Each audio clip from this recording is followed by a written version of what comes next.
Hello everyone, नमस्ते। कैसे हैं सभी लोग? I hope you guys are doing great. Welcome to the new session. छोटा सा वीडियो है आप सभी लोगों के लिए और इस वीडियो में डायरेक्टली मैं पॉइंट पे आना चाहूंगा। ये वीडियो किस चीज के बारे में है? जैसा कि आप लोग देख पा रहे हैं, this is regarding the topic what is a company, types and incorporation process for the company.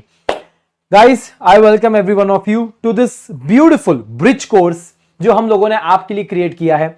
12th के स्टूडेंट्स, मेरे प्यारे प्यारे 11th के विद्यार्थी, जो भी है, जो सीए फाउंडेशन का सपना देखते हैं और सीए हमारे नाम के आगे लगाना चाहते हैं, ऐसे सभी स्टूडेंट्स के लिए ये कोर्स हमने बिल्ड किया है। ठीक है, मेरा नाम है चैतन्य जैन, मैं हूं चार्टर्ड अकाउंटेंट और आप सभी लोगों के लिए business laws at CA foundation and corporate and other laws at CA intermediate मैं आप लोगों को पढ़ाता हूं। ठीक है, सो बहुत खुशी की बात है, मैं आप लोगों को भी, यानी कि 12th के 11th के जो भी एस्पिरेंट्स हैं, जो सीए फाउंडेशन का ख्वाब देखते हैं, मैं आप लोगों को भी गाइड कर पा रहा हूं। ये मेरे लिए अच्छी गर्व की बात है। ठीक है, ओके गाइस, सो मैं मेरी स्टाइल में स्टार्ट करता हूं। Come on boys and girls, this is CJ और ये है कानून का जुनून, जो आपके अंदर भी है, मेरे अंदर भी है। So what are we waiting for? फटाफट सीए बनते हैं। ओके गाइस, चलिए। तो माहौल ऐसा है कि आपने आई थिंक 2 लेक्चर्स ऑलरेडी देख लिए हैं। सबसे पहला लेक्चर था जिसमें, या वीडियो था जिसमें मैंने बात करी थी कि इस पूरे सीए फाउंडेशन का बिजनेस लॉ सब्जेक्ट का मैंने आपको ओवरव्यू दिया था, करेक्ट। सेकेंड वीडियो में आपने देखा होगा किस तरीके से इंडिया के अंदर लॉ बनता है। हमने यह भी समझा कि लॉ बनाता कौन है, लॉ को संभालने वाली एग्जीक्यूटिव पावर कौन सी है, और जुडिशियल तरीके से, यानी कि courts, supreme court, high court, district court, ये जुडिशियल स्ट्रक्चर हमारे इंडिया के अंदर कैसा है। इन सभी तमाम चीजों के आंसर्स हमने, लॉ से रिलेटेड बेसिक आंसर, जिससे आपको समझ में आ गया होगा कि ये सब्जेक्ट क्यों है, आप लोग क्यों पढ़ रहे हो, एक सीए को बिजनेस लॉस पढ़ना क्यों जरूरी है। नाउ डन एंड डस्टेड, वो काम हमारा हो चुका है, करेक्ट। तो अब हमको क्या करना है? अब मैं सबसे पहले आपके लिए लेके आया हूं व्हाट इज अ कंपनी, क्योंकि क्या है ना, एक इंपॉर्टेंट चैप्टर है सीए फाउंडेशन लेवल पे जिसका नाम है द कंपनीज एक्ट। ठीक है, अब ये जो चैप्टर है द कंपनीज एक्ट, ये बात करता है कि कंपनी क्या होती है, कंपनी का इनकॉर्पोरेशन कैसे होता है, कंपनी की जरूरत क्या है, बिजनेस करने में कंपनी का रोल क्या होता है। और हम दिन भर में कंपनी वर्ड बहुत बार सुनते हैं और आमतौर पे रोजमर्रा की जिंदगी में भी हम लोग ये सुनते रहते हैं कि जियो एक कंपनी है, टाटा एक कंपनी है, एयरटेल है, एचडीएफसी बैंक है, ये सब बात हम सुनते रहते हैं। ठीक है, कभी हम शब्द सुनते हैं बैंक, कभी हम शब्द सुनते हैं इंश्योरेंस कंपनी, एलआईसी भी हमने सर नाम सुन रखा है। बार बार ये डाउट आता है, एक लेमैन यानी कि एक आम नागरिक के भी दिमाग में क्वेश्चन आता है, कंपनी कौन है? ये भी कंपनी है, वो भी कंपनी है, कौन है? अरे जितने भी चार्टर्ड अकाउंटेंट्स होते हैं जो प्रैक्टिस करते हैं, सर हम जानते हैं बहुत सारे सीए से जो प्रैक्टिस करते हैं, उन्होंने खुद की फर्म बना रखी है। आपके मुंह से नाम क्या निकला? फर्म बना रखी है।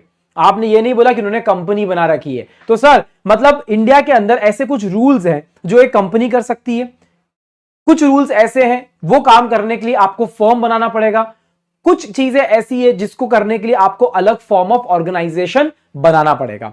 उसी फॉर्म ऑफ ऑर्गेनाइजेशंस में एक फॉर्म ऑफ ऑर्गेनाइजेशन है बेटा कंपनी। और जैसे कि मैंने आपको पहले लेक्चर में बताया है, कोई भी ऑर्गेनाइजेशन हो इंडिया के अंदर, उसका अन्नदाता कोई ना कोई होता ही है। इसका मतलब उसको संभालने के लिए कोई ना कोई तो चाहिए ना। आप लॉ जो बना रहे हो वो हमेशा एक्ट के फॉर्म में बनेगा ना। तो ये एक्ट जो बना हुआ है कंपनी को संभालने के लिए, वो है द कंपनीज एक्ट 2013। ठीक है, तो मैं आज के इस वीडियो में एक बहुत सिंपल सी चीज करने वाला हूं। मैं आपको बताऊंगा कंपनी होती क्या है, कंपनी कितने टाइप्स की होती है, और कंपनी को अगर बनाना है, इनकॉर्पोरेट करना है, तो क्या ये बहुत इजी प्रोसेस है कि टफ प्रोसेस है, इन दोनों के बारे में आज हम बात करने वाले हैं। ठीक है, चलिए सर, आप बात कर रहे थे फॉर्म ऑफ ऑर्गेनाइजेशन के बारे में, करेक्ट। सर ये डिफरेंट फॉर्म ऑफ ऑर्गेनाइजेशंस क्या होती है? सिंपल है, देखो मेरी बात सुनो। अगर आपको एक अकेला पर्सन कोई बिजनेस कर रहा है, मैंने शायद शुरुआत के लेक्चर में बताया था, तो आप बोलोगे सोल, सोल मतलब वन पर्सन, वन पर्सन, अरे आत्मा वाला सोल नहीं, SOLE, सोल। प्रोप्राइटरशिप यानी कि एक ही बंदा प्रोप्राइटर है, खुद का पैसा, खुद का कैपिटल, खुद का रिस्क, खुद का प्रॉफिट, खुद का लॉस, एवरीथिंग उसी बंदे का है। चलो बढ़िया। सर थोड़ा और बिजनेस बड़ा करना था, हम पार्टनर लिया है, 1+1। क्या सर इंडिया में पार्टनरशिप कर सकते हैं? बिल्कुल कर सकते हैं। इसी का दूसरा नाम है बेटा पार्टनरशिप फर्म। जिसको हम प्यार से बोलते हैं ना फर्म फर्म फर्म, वो ये है बेटा। जैसे आपको एग्जांपल देता हूं, अगर एक चार्टर्ड अकाउंटेंट प्रैक्टिस करना चाहता है तो हमारे इंस्टीट्यूट ने गाइडलाइन दे रखी है, हमारा एक्ट ये बोलता है कि आपको एक पार्टनरशिप फर्म बनानी पड़ेगी, और पार्टनरशिप फर्म एक फॉर्म ऑफ ऑर्गेनाइजेशन है, फॉर्म ऑफ बिजनेस करने का तरीका है। तीसरा जो इंपॉर्टेंट है बेटा वो है कंपनी।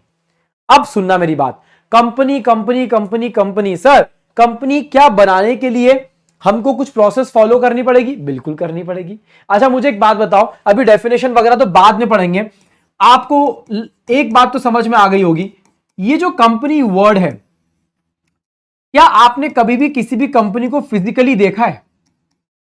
अरे फिजिकली किसी कंपनी से मिले हो क्या? आपने बोला टाटा, आपने बोला जियो, अरे आप मुकेश अंबानी से मिले होंगे, आप जियो से तो नहीं मिले हो ना। हाँ मतलब सर कंपनी एक ऐसी चीज है जो फिजिकली नहीं होती है बल्कि पेपर पे होती है। वाओ, पेपर पे, मतलब सर उसका जो वजूद है, उसका जो एग्जिस्टेंस है वो पेपर पे होता है। अच्छा सुनो, कोई भी चीज पेपर पे होती है तो मुझे एक बात बताओ, क्या उसके लिए कोई लॉ नहीं होना चाहिए?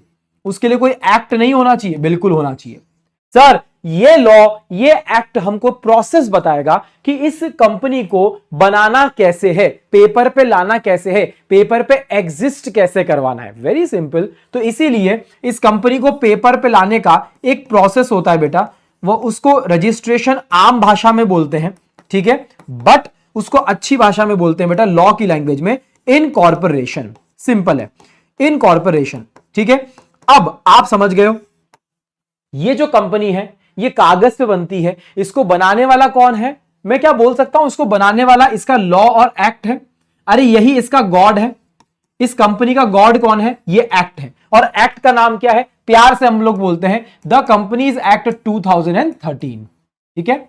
चलो सर ये साल क्यों लिखते हैं? अरे बेटा पहला लेक्चर देख के आओ, हर एक्ट किसी न किसी साल में आता ही है। मैंने आपको बताया था पहले एक्ट जब बच्चा होता है तब क्या रहता है बेटा? बिल, वो बिल फिर धीरे से बनता है एक्ट और पहले कहा जाता है राज्यसभा लोकसभा में मेजोरिटी पास करके आता है, प्रेसिडेंट सिग्नेचर करता है, हमारे राजपत्र में छपता है यानी कि ऑफिशियल गैजेट में, तब जाके वो एक्ट बनता है। जिस साल में ये काम होता है वो साल उसके नाम के पीछे लग जाता है, वही उसकी जन्म तारीख है और जन्म का उसका साल है, करेक्ट, बर्थ ईयर है उसका। Very good. मेरी बात सुनो, कंपनी समझ में आ गया कि सर फिजिकली नहीं होती है, पेपर पे बनती है, इसलिए उसको इनकॉर्पोरेट करना पड़ेगा। इनकॉर्पोरेट करने के लिए हमें ये रूल्स को फॉलो करना पड़ेगा। और ये रूल्स क्यों फॉलो कर रहे हैं? क्योंकि इस कंपनी का भगवान यही है और यही लॉ हमको बताएगा कि यार आखिरकार प्रोसेस है क्या, कंपनी कौन होगी, कंपनी क्या कर सकती है, क्या नहीं कर सकती है, कितने लोग चाहिए कंपनी बनाने के लिए, और जिसने बनाया है वही मिटा सकता है। देखो मेरी बात सुनो, हम तो इंसान हैं, ह्यूमंस हैं, हमको बनाने वाला अगर सुप्रीम पावर की बात करें तो भगवान है, वरना इस दुनिया में लाने वाले हमारे मां बाप हैं, करेक्ट। तो सर ऐसा बोलते हैं कि जो बर्थ देता है कंपनी को, यानी कि इस लॉ ने, इस एक्ट ने इस कंपनी को बर्थ दिया है, यही इसको खत्म कर सकता है। यह भी बात बताने वाला हूं मैं आपको। तो आज बड़ा शानदार माहौल सेट होगा। मैंने अभी एक सिंपल सा माहौल सेट करा है आपको कि हम कंपनी क्यों पढ़ रहे हैं। मैं क्या करूंगा, देखो यार यहां पर आपकी पूरी पढ़ाई तो नहीं करवा रहे हम लोग, है ना, मैं आपको उत्सुकता जगा रहा हूं, मैं आपके मन में एक चिंगारी छोड़ रहा हूं कि आपको सीए फाउंडेशन बिजनेस लॉज में कैसे मजे आने वाले हैं, करेक्ट। तो वो चिंगारी छोड़ने का काम मैं करूंगा, बाकी फिर आपको खुद को पढ़ना है, घूमना है, सर्च करना है। हमारे वीडियोस आपको सारे मिल जाएंगे यूट्यूब पे भरे हुए बेटा, पीडब्ल्यू के चैनल पे सब जगह, है ना। आप बस जिज्ञासा जगाओ अपने मन में। सुनो मेरी बात, चैप्टर के बारे में थोड़ा सा ओवरव्यू दूंगा। ये जो कंपनीज एक्ट है ये आया कैसे ये बताऊंगा, कंपनी की डेफिनेशन देखेंगे, उसका मीनिंग देखेंगे, कंपनी के फीचर्स क्या होते हैं। फीचर्स मतलब नैन और नक्शा, हिंदी में ऐसा बोलते हैं बेटा किसी ह्यूमन के बारे में बात करते हैं तो बोलते हैं यार बड़ा खूबसूरत आदमी यार, क्या नैन नक्शे हैं इसके, यार मतलब बड़ा खूबसूरत फीचर्स है इसके। ऐसे फीचर्स ना कंपनी के बारे में भी हम लोग पढ़ेंगे और साथ में मैं बताऊंगा आपको बड़े स्मार्टनेस के साथ में बेटा। आप लोग बोलोगे यार सीए करने से ना वैसे ही हम एक रूम में खड़े हुए हैं, हमारी इज्जत ऐसे ही बढ़ जाती है, उसके पीछे कारण क्या है? आपका नॉलेज। आप जो चीजों को सुन रहे हो ना और कोई नहीं सुन रहा है बेटा इस एज में, और वो प्रैक्टिकल चीज है। आने वाला 10 साल यानी आने वाला जो डेकेड है बेटा, जो एग्जिस्टिंग डेकेड चल रहा है वो भी, और आने वाला इंडिया के लिए कॉमर्स जैसी बेटी को चीज नहीं है। कॉमर्स जो आपको देने वाला है, इस कंट्री को देने वाला है, अगर आप उसका हिस्सा हो तो आप बेटा स्मार्ट लोगों की गिनती में आने वाले हो। ठीक है, टाइप्स ऑफ कंपनीज बताऊंगा कि आखिरकार कितने टाइप की कंपनीज होती है।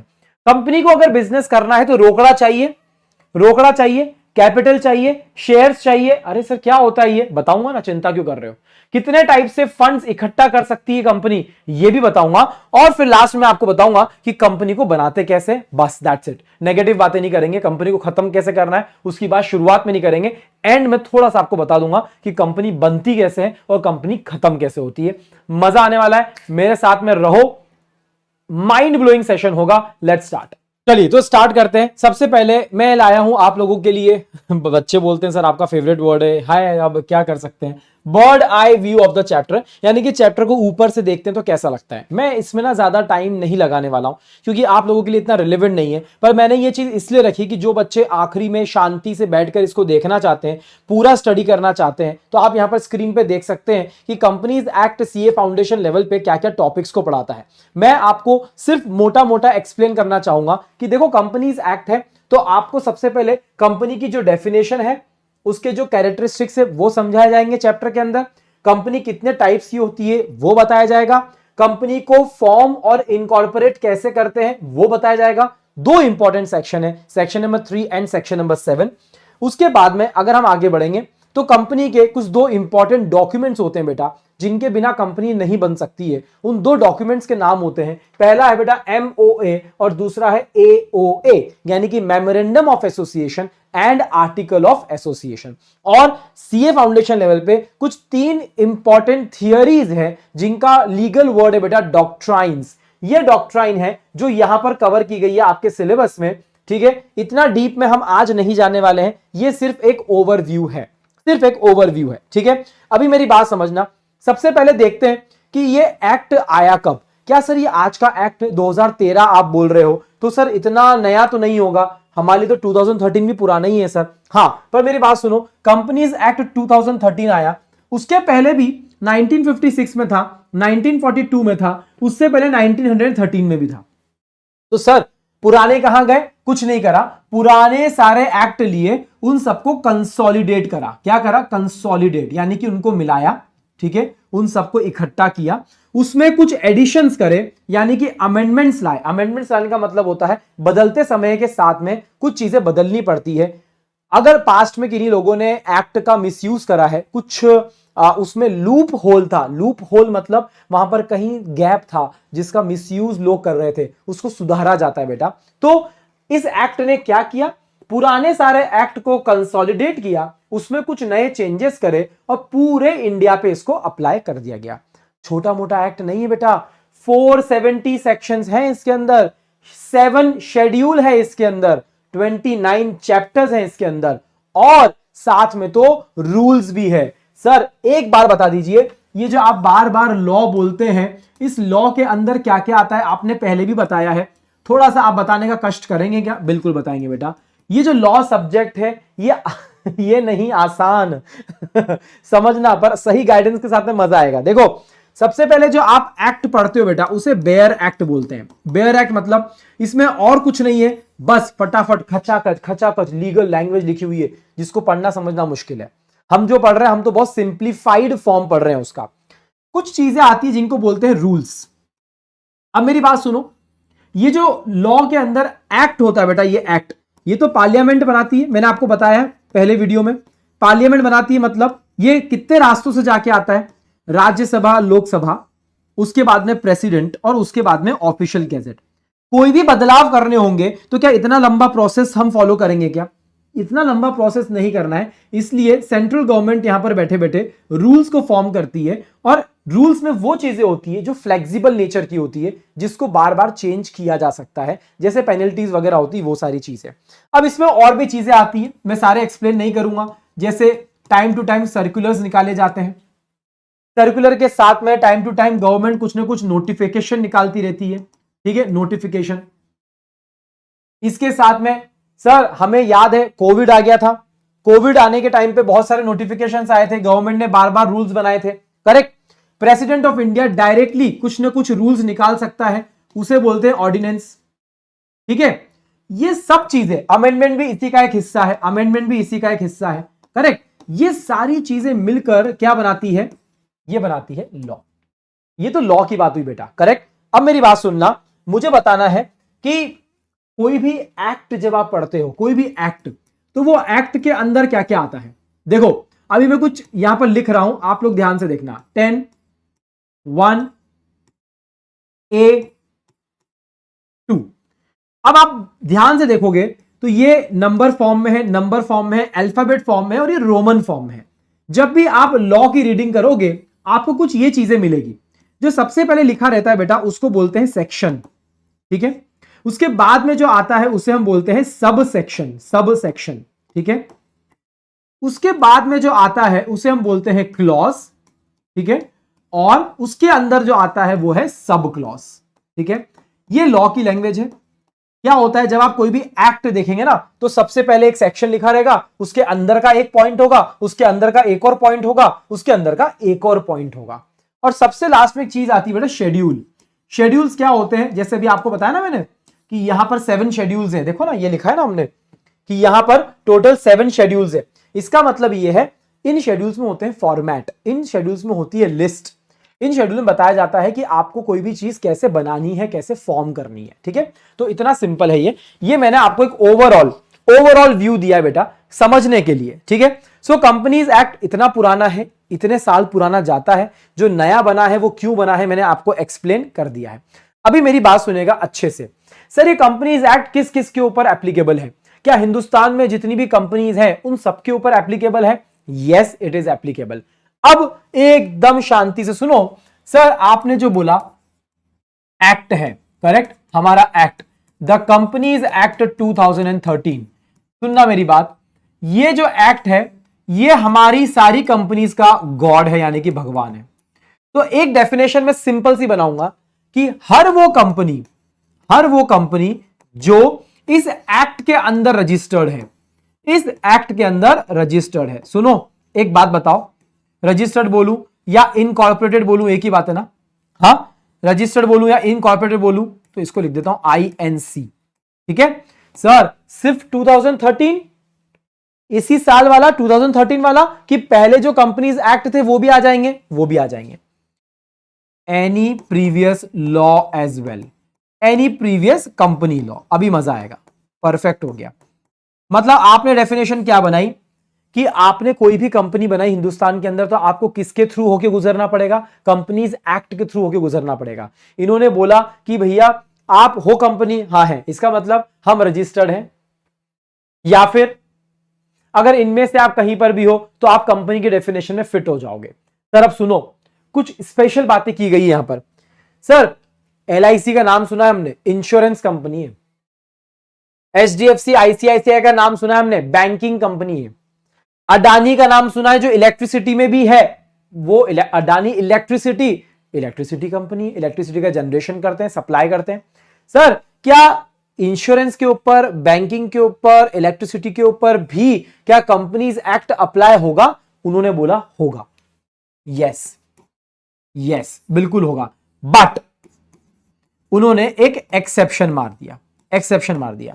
सुनो, क्योंकि कंपनीज एक्ट तो इंडिया के अंदर है, ऐसे ही इंश्योरेंस कंपनी के लिए इंश्योरेंस एक्ट है इंडिया के अंदर, बैंकिंग कंपनी के लिए बैंकिंग रेगुलेशन एक्ट है इंडिया के अंदर, इलेक्ट्रिसिटी कंपनीज के लिए इलेक्ट्रिसिटी एक्ट है इंडिया के अंदर। तो सर दिक्कत हो गई, ये कंपनीज बोल रही है हम इनको फॉलो करें कि हम कंपनीज एक्ट को फॉलो करें। तो हमने बोला यार 2 मिनट, आप बैंकिंग कर रहे हो तो आप बैंकिंग एक्ट फॉलो करना पड़ेगा, पर आप कंपनी हो तो कंपनी भी करना पड़ेगा। आप इंश्योरेंस के अंदर आते हो तो इंश्योरेंस का एक्ट फॉलो करो, पर आप कंपनी हो तो कंपनी भी फॉलो करना पड़ेगा। तो हमने एक सिंपल सा सिस्टम निकाला। हमने ये बोला कि आप सब पे कंपनीज एक्ट अप्लाई होगा, पर सुनो, अगर कोई प्रोविजन इनकंसिस्टेंट है, इनकंसिस्टेंट का मतलब मैच नहीं होता है, कंपनीज एक्ट और कुछ बोल रहा है, इंश्योरेंस एक्ट और कुछ बोल रहा है, कंपनीज एक्ट और कुछ बोल रहा है, इलेक्ट्रिसिटी एक्ट और कुछ बोल रहा है, तो सर उसमें जीत किसकी होगी? उसमें जीत होगी इंडिविजुअल एक्ट्स की। मतलब अगर आपका कोई इंडिविजुअल एक्ट है, मतलब आपका भगवान आपके पास में है, आप कंपनीज एक्ट को फॉलो करो, पर अगर पंगा हो गया इन दोनों में तो जीत होगी इन सेपरेट एक्ट की।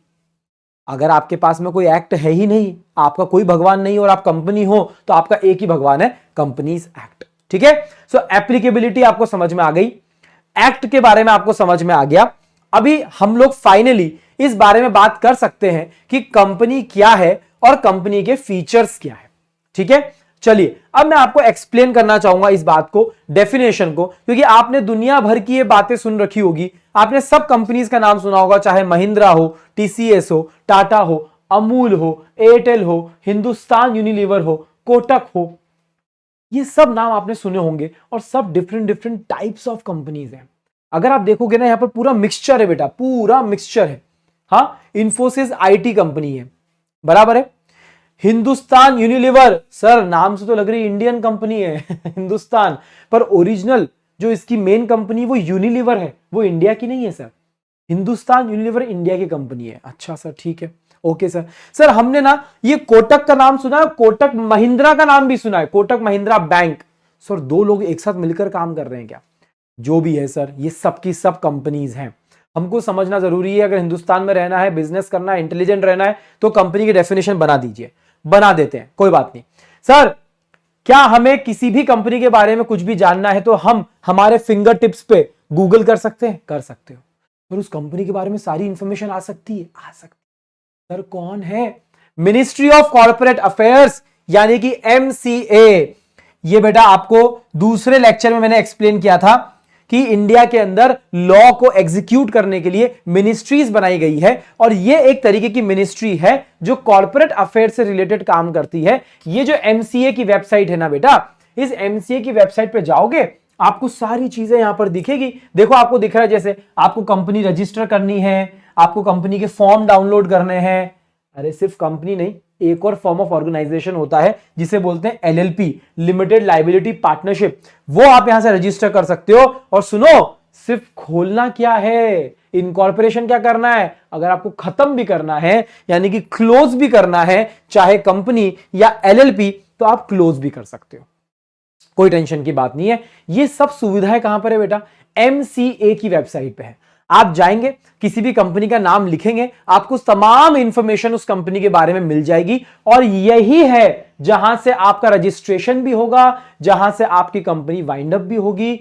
ये पूरी प्रोसेस ऑनलाइन है बेटा, सब प्रोसेस ऑनलाइन है। ठीक है, ये आपके नॉलेज के लिए मैंने यहां पर ऐड किया है। अब सुनना, कंपनी की डेफिनेशन तो पहली वाली तो सिंपल मैंने आपको बता दी, जो लिखी हुई है बेटा यहां पर, कि एक्ट के हिसाब से डेफिनेशन क्या है कि कंपनी मतलब कंपनी। ये लो, दिमाग खराब कंपनी मतलब कंपनी, हां कंपनी मतलब कंपनी जो इस एक्ट के अंदर बनी है या किसी प्रीवियस कंपनी के अंदर, लॉ के अंदर बनी है। सर इस डेफिनेशन मजा नहीं आया। हाँ कोई बात नहीं, मैं आपको आपके लिए अच्छी डेफिनेशन क्रिएट करता हूं, अच्छी डेफिनेशन क्रिएट करता हूं। चलो सुनना मेरी बात। एक तरफ मैं लिख रहा हूं जियो, बराबर है, एक तरफ मैं लिख रहा हूं मुकेश अंबानी। मुझे एक बात बताओ, अभी मैंने स्टार्टिंग में आपको बताया, आपने किसको देखा है? आपने मुकेश अंबानी को देखा है। आपने जियो को कभी पर्सनली, कंपनी को फिजिकली मिले हो? आप नहीं मिले हो ना। सुनना, आपको नहीं लगता कि ये कंपनी जो है ये अलग है, और ये जो, अब सुनना मैं जो वर्ड लिख रहा हूं, ये जो मेंबर है ये अलग है। सर मेंबर क्यों बोला? अरे घर परिवार में अगर 6 लोग हैं तो घर के 6 मेंबर्स होते हैं ना, कंपनी के भी कुछ कुछ मेंबर्स होते हैं ना। हाँ तो सर मुकेश अंबानी एक मेंबर है, कंपनी अलग है, मेंबर अलग है। तो सर एक काम करते हैं ना, अगर हमको फीचर्स बनाना है, फीचर्स यानी कि कंपनी हम किसको बोलेंगे, तो क्या हम ऐसा बोल सकते हैं कि कंपनी एक ऐसी चीज का नाम है जो सेपरेट है। अच्छा किससे सेपरेट है? हाँ वो अपने मेंबर से सेपरेट है, कंपनी अलग है और उसके मेंबर्स अलग है। तो सर 2 मिनट, क्या ये पेपर पे है? हाँ है। क्या एमसी की वेबसाइट पे इसका रिकॉर्ड है? हाँ है। क्या इसका प्रॉपर इनकॉर्पोरेशन हुआ है? हाँ हुआ है। क्या इसका एक लीगल यानी कि अपने आप में एक कानूनी वर्चस्व है? कोई फालतू आदमी नहीं है ये। जस्ट बिकॉज फिजिकली हमको दिखती नहीं है, इसका ये मतलब नहीं है कि ये कोई फर्जी इंसान है। तो इसे हम बोल सकते हैं separate legal entity. Legal entity, ठीक है। मतलब सुनना सर, ये मेंबर आएंगे और जाएंगे। मुझे एक बात बताओ, टाटा ग्रुप की हम लोग बात करते हैं, करेक्ट। जमशेद जी टाटा थे, वो थे और वो चले गए। आज रतन टाटा सर चले गए, तो क्या टाटा कंपनी खत्म हो गई? नहीं हुई ना सर। इससे क्या समझ में आता है कि मेंबर्स आते हैं और जाते हैं, पर कंपनी कभी भी खत्म नहीं होती है, कंपनी चलते जाती है। इसका मतलब क्या है? उसे हम बोलते हैं परपेचुअल सक्सेशन। परपेचुअल मतलब इंफिनिटी। इंफिनिटी, चलता जाएगा चलता जाएगा चलता जाएगा चलता जाएगा। सक्सेशन मतलब वो आगे बढ़ता जाता है। जैसे घर परिवार की हम लोग बात करें तो दादाजी चले जाते हैं तो बेटा होता है, बेटा चले जाता है तो बेटे का बेटा होता है।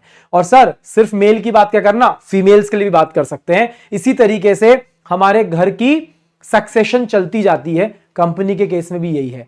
कंपनी डिपेंडेंट नहीं है इन इंसानों पर, कंपनी खुद चलती जाती है क्योंकि वो बनी हुई है पेपर पे, लीगल तरीके से बनी हुई है। वो खत्म भी कैसे होगी, मैंने स्टार्टिंग में आपको बताया था, लीगल तरीके से। पर सुनो, हम लोग ना ये बोल सकते हैं कि मुकेश अंबानी जैसे लोग जो मेंबर है वो है नेचुरल पर्सन। कौन है बेटा? नेचुरल पर्सन, यानी कि इनका जन्म हुआ है जैसे एक नॉर्मल इंसान का जन्म होता है। बट सर ये है ना, ये कंपनी जो होती है ना सर, ये होते हैं आर्टिफिशियल पर्सन। क्या होते हैं बेटा? Artificial person. सर आर्टिफिशियल है मतलब दिखते नहीं है नेचुरल पर्सन जैसे नहीं है, क्योंकि ना ये भले ही आर्टिफिशियल पर्सन हो सर, इसकी वजह से ना कंपनी खुद चल के नहीं जा सकती है, कंपनी खुद सिग्नेचर नहीं करती है। कंपनी के बिहाफ पर मुकेश अंबानी डॉक्यूमेंट पे सिग्नेचर करता है, आकाश अंबानी उनके बिहाफ पर, जियो के बिहाफ पर सिग्नेचर करता है। आर्टिफिशियल पर्सन, आपको समझ में आ रहा है? हम लोग बना रहे हैं डेफिनेशन, यानी कि एक कंपनी को, स्टार्टिंग में आपने डेफिनेशन जो सुनी उसमें क्या मजा आया आपको, है ना? स्टार्टिंग में आपको कंपनी वो है जो एक एक्ट के अंदर रजिस्टर्ड हो। अरे इस डेफिनेशन में क्या मजा आया?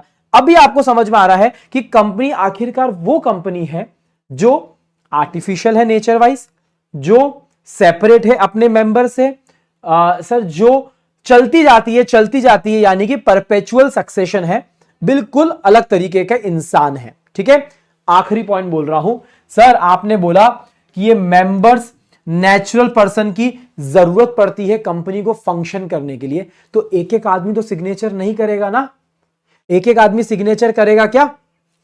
इसके लिए हमने बोला कि ये जो कंपनी होती है उसकी होती है बेटा common seal. Common seal, common seal मतलब मुहर, थप्पा, स्टैंप। कंपनी की खुद की एक मुहर होती है। देखो खुद का एग्जिस्टेंस तो है ही सही, खुद के नाम की सील बना लो। कौन लगाएगा? अरे जो भी मेन मेंबर्स होंगे वो लगाएंगे। अभी मैं टेक्निकल वर्ड जानबूझ के यूज नहीं कर रहा हूं क्योंकि आप उससे रूबरू नहीं हो। मैं कुछ भी बोल दूंगा आपको लेक्चर बहुत हैवी लगेगा। आप लोग ध्यान रखना, कोई भी दूसरा भी व्यक्ति अगर इस लेक्चर को देख रहा हो जो ऑलरेडी सीए है या कोई भी है, मैं बहुत टोन डाउन तरीके से ये चीज पढ़ा रहा हूं ताकि आपकी सिंपल लैंग्वेज में आपको ये चीज समझ में आ सके। ठीक है, तो सुनो, एक काम करें, आपको डेफिनेशन तैयार हो गई है। देखो एक डेफिनेशन तो ये वाली थी कि कंपनी क्या है, जो कंपनी इनकॉर्पोरेट हुई है इस एक्ट के अंदर या प्रीवियस लॉ के अंदर। हमने डेफिनेशन अच्छी कौन सी बनाई कि कंपनी क्या है, एक आर्टिफिशियल पर्सन है, created by law, separate entity है, मेंबर्स अलग और कंपनी अलग, परपेचुअल सक्सेशन है, परपेचुअल चलती जाएगी, मेंबर्स मर जाए, जिंदा हो जाए, जो हो जाए सो हो जाए, चले जाए छोड़ के ज्वाइन कर ले, कोई फर्क नहीं पड़ता, कंपनी जैसी है वैसी रहती है और कंपनी की कॉमन सील होती है। ठीक है, सबसे ऊपर कुछ लिखा हुआ है सर, इनकॉर्पोरेटेड एसोसिएशन। सर ये इनकॉर्पोरेटेड एसोसिएशन क्या होता है? देखो मेरी बात सुनो, कुछ लोग शुरुआत में इकट्ठे हुए होंगे ना, दो दोस्त आए, 4-5 लोग बैठे, यार कंपनी बनाते हैं यार, कुछ नया स्टार्ट करते हैं यार, कंपनी बनाते हैं यार। अरे तो स्टार्टिंग में कोई तो लोग आए होंगे साथ में जिन्होंने एक साथ मिलकर पहल करी होगी। पहल करना मतलब आगे बढ़ना और कंपनी को बनाना, मतलब सर ये एसोसिएशन होता है। 4-5 लोग एक साथ बैठे, बराबर है सर। 4-5 लोग क्यों चाहिए? 2 लोगों से काम नहीं होगा क्या सर? अकेले आदमी से काम नहीं होगा क्या? पढ़ेंगे, टाइप्स ऑफ कंपनी से पढ़ेंगे। एक अकेला व्यक्ति भी कंपनी बना सकता है, 2 लोग भी बना सकते हैं और 7 लोग भी बना सकते हैं। मैं बताता हूं, अभी बताता हूं। जब एक अकेला आदमी कंपनी बनाता है तो उसको बोलते हैं 1 पर्सन कंपनी। जब 2 लोग बनाते हैं मिनिमम तो उसे बोलते हैं प्राइवेट कंपनी। जब 7 लोग मिनिमम चाहिए रहते हैं हम लोगों को तो वो बनती है पब्लिक कंपनी। ठीक है, अभी ऐसे ट्रेलर दिया आपको, आगे लेक्चर में और पता चलेगा। ठीक है, तो सर ये इनकॉर्पोरेटेड एसोसिएशन है, सिर्फ एसोसिएशन नहीं है, चाय पे चर्चा नहीं है। ये एसोसिएशन, ये लोग इकट्ठे हुए थे, इन्होंने प्रोसेस को फॉलो किया और इनकॉर्पोरेट किया। किससे? पूरा प्रोसेस फॉलो करा, किसके हिसाब से? एक्ट के हिसाब से। ठीक है, सो बस ये सिंपल बात आपको समझ में आ गई। कंपनी की डेफिनेशन आपने एकदम इजीली समझ ली है। ठीक है सर, कंपनी क्या है हमको कैसे मालूम चलेगा? अगर आप प्राइवेट कंपनी हो तो एक्ट ये बोलता है कि आप अपने नाम के पीछे प्राइवेट लिमिटेड लगा लेना। अगर आप पब्लिक कंपनी हो तो आप अपने नाम के पीछे लिमिटेड लगा लेना। सिंपल सी बात है। सर सबको ऐसा करना जरूरी है क्या? नहीं, कुछ एक्सेप्शंस हैं, मैंने लिख रखे हैं, आपको पढ़ना नहीं है। एक बार टाइप्स ऑफ कंपनीज में आपको बता दूं तो आपको ये ऑटोमेटिकली समझ में आ जाएगा। ठीक है, चलो कंपनी की डेफिनेशन समझ में आ गई। अब सुनो, जो डेफिनेशन बनाई है ना वही उसके फीचर्स हैं, वही उसके फीचर्स हैं। उसको मैं याद करने के लिए आई टॉप क्लास के नाम से पढ़ाता हूं बेटा। आई टॉप क्लास बहुत इजी है यार, बहुत इजी है। सुनो ना, आई अभी तो बताया मैंने आपको, इनकॉर्पोरेटेड एसोसिएशन। इनकॉर्पोरेटेड एसोसिएशन मैंने बताया ना। सर कितने लोग चाहिए हमको कंपनी बनाने के लिए? अरे सर अकेला आदमी भी कर सकता है इनकॉर्पोरेट, 2 लोग कर सकते हैं प्राइवेट में और पब्लिक में 7। मतलब सर 2 मिनट, अगर मुझे पब्लिक कंपनी बनानी तो 7 लोग चाहिए, प्राइवेट बनानी तो 2 लोग चाहिए, 1 पर्सन कंपनी बनानी तो 1 आदमी चाहिए। ये होता क्या है अब बताऊंगा। ठीक है, टेंशन मत लो, अभी पहले फीचर्स पढ़ो। तो सबसे पहला फीचर कंपनी का कि ये इनकॉर्पोरेटेड एसोसिएशन होता है। ठीक है, सारे नहीं पढ़ाऊंगा, जो इंपॉर्टेंट है सिर्फ वही पढ़ाऊंगा। एक्चुअली पढ़ा चुका हूं मैं आपको। पी, पी पकड़ते हैं, पी बेटा, आई हो गया ना, पी पकड़ते हैं। Perpetual succession. ओए होए सर, परपेचुअल सक्सेशन तो आपने ऑलरेडी हमको बता दिया है। आ जाओ आ जाओ आ जाओ, कोई बात नहीं, एक एक करके सब बताऊंगा। मतलब सर लोग आएंगे और लोग जाएंगे पर ये कंपनी चलती रहना चाहिए। चलती का नाम अंताक्षरी सर, ये जीवन है।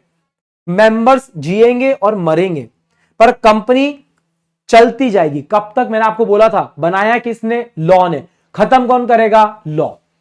क्या मेंबर के आने जाने से कंपनी के एग्जिस्टेंस पे कोई अफेक्ट आता है? नहीं आता है। मेंबर की डेथ से, मेंबर के इनसॉल्वेंट होने की वजह से, इनसॉल्वेंट मतलब दीवारा निकल जाना, विजय माल्या हो जाना, करेक्ट सर, क्या उसकी वजह से कंपनी पे कोई फर्क पड़ता है? नहीं पड़ता है। चलो तो सर पी हो गया, पी हो गया। पी के बाद में क्या है? चलो आ जाओ, ये टेबल में बताते जाता हूं मैं, है ना। हमने देखा आई, हमने देखा पी, परपेचुअल सक्सेशन। ठीक है, अब हम अगला देखेंगे सी, यानी कि common seal. Common seal sir, ये कॉमन सील लेना एक तरीके से जरूरी है क्या? एक टाइम पे जरूरी हुआ करता था। सर ये कॉमन सील क्या है? सील, मुहर, ये कंपनी की सिग्नेचर है पर ये ऑप्शनल है, होना जरूरी नहीं है। सुनो, अगर कंपनी की कॉमन सील है तो बहुत बढ़िया बात है, पर अगर कंपनी की कॉमन सील नहीं है बेटा तो फिर सिग्नेचर कैसे करेंगे? सिग्नेचर कैसे करेंगे? तो उन्होंने बोला कि अगर कंपनी का कॉमन सील नहीं है तो कोई भी डॉक्यूमेंट को जब भी आपको ऑथराइज करना है तो आप किसी भी 2 डायरेक्टर को बोल देना, वो सिग्नेचर कर देंगे। अगर आपकी कंपनी में डायरेक्टर के साथ में कंपनी सेक्रेटरी भी है तो एक डायरेक्टर और एक कंपनी सेक्रेटरी की सिग्नेचर ले लेना। ये वो व्यक्ति होंगे जिनको कंपनी ने अपॉइंट किया है as company secretary. Common seal है, मुहर लगा दिया, काम हो गया। कॉमन सील नहीं है तो आपको यह फॉर्मेट फॉलो करना पड़ेगा। कॉमन सील क्या है? एक तरीके से ऑफिशियल सिग्नेचर है कंपनी की। जैसे कि मैंने आपको बताया था, कंपनी आर्टिफिशियल पर्सन है, उसका काम कौन करेगा? नेचुरल पर्सन, हम जैसे लोग करेंगे। हम जैसे लोग अगर कंपनी का नाम के थप्पा मारने चाहते हैं तो फिर कैसे होगा? तो कॉमन सील के नाम से होगा। ये ऑफिसर और एम्प्लॉइज यूज करते हैं कंपनी का नाम लेने के लिए, मुहर लगाने के लिए, पर ये ऑप्शनल है, कंपलसरी नहीं है। चलो, तो सी भी हो गया आपका करेक्ट। ओके, अब मेरी बात सुनना, ए आर्टिफिशियल लीगल पर्सन, कौन सी बड़ी बात है, लिखा हुआ है। मैंने अब आपको बोला था आर्टिफिशियल है, फर्जी नहीं है। फर्जी मतलब इंग्लिश में बोलते हैं बेटा फिक्टिशियस पर्सन। फिक्टिशियस पर्सन नहीं है, पेपर पे इसका नाम है, इसका वजूद है, लीगल प्रेजेंस है, गवर्नमेंट इसको जानती है। कंपनी खुद अपने नाम पे प्रॉपर्टी खरीद सकती है, कंपनी खुद अपने नाम पे प्रॉपर्टी बेच सकती है, अपने नाम पर लोन ले सकती है, कुछ भी कर सकती है। बस क्या नहीं कर सकती है इंसान जैसे शादी नहीं कर सकती है इंसान जैसे मरता है वैसे नहीं मर सकती है। कर इंसान बहुत सारे काम करता है, वो कंपनी नहीं कर सकती है, बट मोटा मोटा कंपनी के पास में हर तरीके की पावर है। ठीक है, ए कंप्लीट हो गया। फिक्टिशियस पर्सन नहीं है, लॉ की नजरों में एग्जिस्ट करता है, बट सिर्फ लॉ की नजरों में। ठीक है, सेपरेट लीगल एंटिटी, अपने मेंबर से अलग है, अपने मेंबर से अलग है। सर मुकेश अंबानी जाके अपने नाम पर मर्सिडीज खरीदे, वो मर्सिडीज जियो की हो जाएगी क्या? खुद के नाम पे खरीदा है। और सर जियो के नाम पर एक मॉल बनाया, जियो के नाम पे कुछ भी एसेट बनाए, क्या वो मुकेश अंबानी के खुद के हो जाएंगे क्या? नहीं सर, हम तो सोचते हैं कि जियो इतनी बड़ी कंपनी, सब कुछ मुकेश अंबानी का है। कॉन्सेप्ट समझाऊंगा बेटा, कॉन्सेप्ट समझाऊंगा कि कंपनी के रिच होने से उसके मेंबर कैसे रिच होते हैं, वो भी हम समझेंगे आगे। ठीक है, सो ए हो गया, एस हो गया, और लास्ट वाला एस मैंने आपको बताया है कि कंपनी अपने नाम पर प्रॉपर्टी परचेस कर सकती है, सू कर सकती है, SUE। ये सर ये पहली बार सुन रहे हैं, सू कर सकती मतलब केस कर सकती है। मेंबर्स ना तो कंपनी के ओनर्स है, मेंबर्स ना ही कंपनी के जॉइंट ओनर है। मतलब सर कंपनी की प्रॉपर्टी कंपनी की, मेंबर की प्रॉपर्टी मेंबर की, इसी को तो सेपरेट लीगल एंटिटी बोलते हैं। बस सिंपल है। तो आपको डेफिनेशन समझ में आ गई है, हमने फीचर्स को डिस्कस कर लिया है। और सर थोड़ा और अगर हम इसको आगे एक्सप्लेन करना चाहे तो तू तेरा देख मैं मेरा देख लूंगा, तू तेरा देख मैं मेरा देख लूंगा। इसका मतलब भाई कंपनी बोल रही है तेरे एसेट्स तेरे, मेरे एसेट्स मेरे। कंपनी बोल रही है मैंने लोन लिया ना, मैं चुकाऊंगी, मेंबर्स तुझे चुकाने की जरूरत नहीं है, मैं करूंगी। अच्छा, मैंने प्रॉपर्टी खरीदी ना, मेरी है, तू तेरा देख, चल चल चल चल। मेरे केसेस अगर मेरे नाम पे है तो मैं जाके लड़ूंगी, लाइबिलिटी मेरी है भैया, तेरी नहीं है। मैंने लोन लिया तो मैंने लिया, मैंने कोई कॉन्ट्रैक्ट किया, मेरा कॉन्ट्रैक्ट है, तेरा नहीं है। सेपरेट सेपरेट लीगल एंटिटी है कौन? कंपनी। ठीक है, अलग लीगल पर्सनालिटी है। चल अब ना एक काम करते हैं, आपके फीचर्स तो कंप्लीट हो गए, आपकी डेफिनेशन कंप्लीट हो गई, करेक्ट। सर ये आप बोल रहे हो कंपनी चलती जाती है चलती जाती है चलती जाती है, कभी खत्म नहीं होती। सर ऐसा है क्या? देखो इतने सारे नाम बता रहा हूं, few oldest companies of India. हाँ, स्टेट बैंक ऑफ इंडिया कौन से साल से बेटा? 1806। हाँ, अरे वाडिया ग्रुप, वाडिया ग्रुप देखो साल देखो 1736, 1736 का कंपनी है, 1736 का पुराना ग्रुप है बेटा, इतना पुराना ग्रुप है। हाँ, बॉम्बे डाइंग 1879 की कंपनी है। हाँ सर एक बात बताइए, ये सब कंपनी के जो मेंबर्स होंगे वो जिंदा थोड़ी है, इनिशियली जिन्होंने कंपनी बनाई होगी वो जिंदा थोड़ी है, सब मर चुके हैं। तो सर मेंबर्स आ रहे हैं और जा रहे हैं, पर कंपनी आज भी है। प्रूफ होता है कि परपेचुअल सक्सेशन नाम की कोई चीज है। ठीक है, ओके, फीचर्स हमारे कंप्लीट होते हैं। अब सुनना मेरी बात, अब एक खतरनाक कॉन्सेप्ट है बेटा, खतरनाक कॉन्सेप्ट है, बात सुनना बहुत अच्छे से। ठीक है, इसका नाम है बेटा corporate veil theory. Corporate veil theory आपको दिख रहा है कौन है? शेयर होल्डर्स दिख रहा है, बीच में आपको कुछ पर्दा टाइप का बना हुआ है, और ये क्या है? कॉर्पोरेशन यानी कि कंपनी बनी हुई है। आपने बताया ना सर हमको कि मेंबर्स अलग है, मेंबर्स अलग हैं और कंपनी अलग है। मतलब आपने जो बोला वही बात यहां पे लिखी हुई है कि इन दोनों के बीच में एक पर्दा है, पर्दा। इस पर्दा मतलब वेल का मतलब क्या होता है बेटा? वेल का मतलब होता है पर्दा, करेक्ट। हिंदी में बोलते हैं पर्दा, इंग्लिश में बोलते हैं वेल। और ये वेल कैसी है, ये पर्दा कैसा है सर? ये कॉर्पोरेट का पर्दा है, कॉर्पोरेट का, ऐसा वैसा नहीं है, कॉर्पोरेट का पर्दा है। वेरी गुड, मतलब सर तू अलग मैं अलग, तेरी प्रॉपर्टी अलग मेरी प्रॉपर्टी अलग, तेरी लाइबिलिटीज अलग मेरी लाइबिलिटी अलग, हम दोनों के बीच में पर्दा है। पर सुनो सर, इसका मिसयूज हो रहा था, इसका मिसयूज हो रहा था सर। यहां पर मेंबर्स क्या कर रहे हैं, कंपनी के नाम पे फ्रॉड के ट्रांजैक्शन कर रहे हैं, गड़बड़ कर रहे हैं, कंपनी के नाम पे मुहर मार के कंपनी के नाम पे प्रॉपर्टी खरीद ली गलत तरीके से। हाँ, उन्होंने बोल दिया ना कि कंपनी अलग है, मेंबर अलग है। आपने बोल दिया कि भैया कंपनी की लायबिलिटी अलग है, तो कंपनी के नाम पे अगर कोई प्रॉपर्टी खरीदी है और वो प्रॉपर्टी फ्रॉड की है, तो मेंबर्स बोल रहे हैं यार हम तो बच गए ना, हम तो बच गए। सर मतलब ये कंपनी के नाम पे, कंपनी की आड़ में शील्ड कर रहे हैं अपने आप को। तो सर मुझे एक बात बताओ, इस पूरी चीज को हम लोग क्या बोलते हैं, इस पूरी चीज को हम लोग बोलते हैं कॉर्पोरेट इंस्यूलेशन। इंस्यूलेशन, इंस्यूलेट करना मतलब प्रोटेक्शन। कॉर्पोरेट प्रोटेक्शन मिला हुआ है मेंबर्स को कि कंपनी जो भी करेगी वो मेंबर्स की लायबिलिटी के बाहर रहेगा। मेंबर्स शील्ड हो रहे हैं कौन सी लायबिलिटी से, कंपनी की एक्शन से। हमें तो बहुत अच्छा लग रहा है सर सुन के कि कंपनी के डेट्स। सर सुनो ना, विजय माल्या ने किंगफिशर के नाम पर कुछ भी गड़बड़ करी, सर सब कुछ हुआ तो किंगफिशर के ऊपर हुआ ना, किंगफिशर के नाम पे फ्रॉड हुआ सर, कंपनी के नाम पे फ्रॉड हुआ।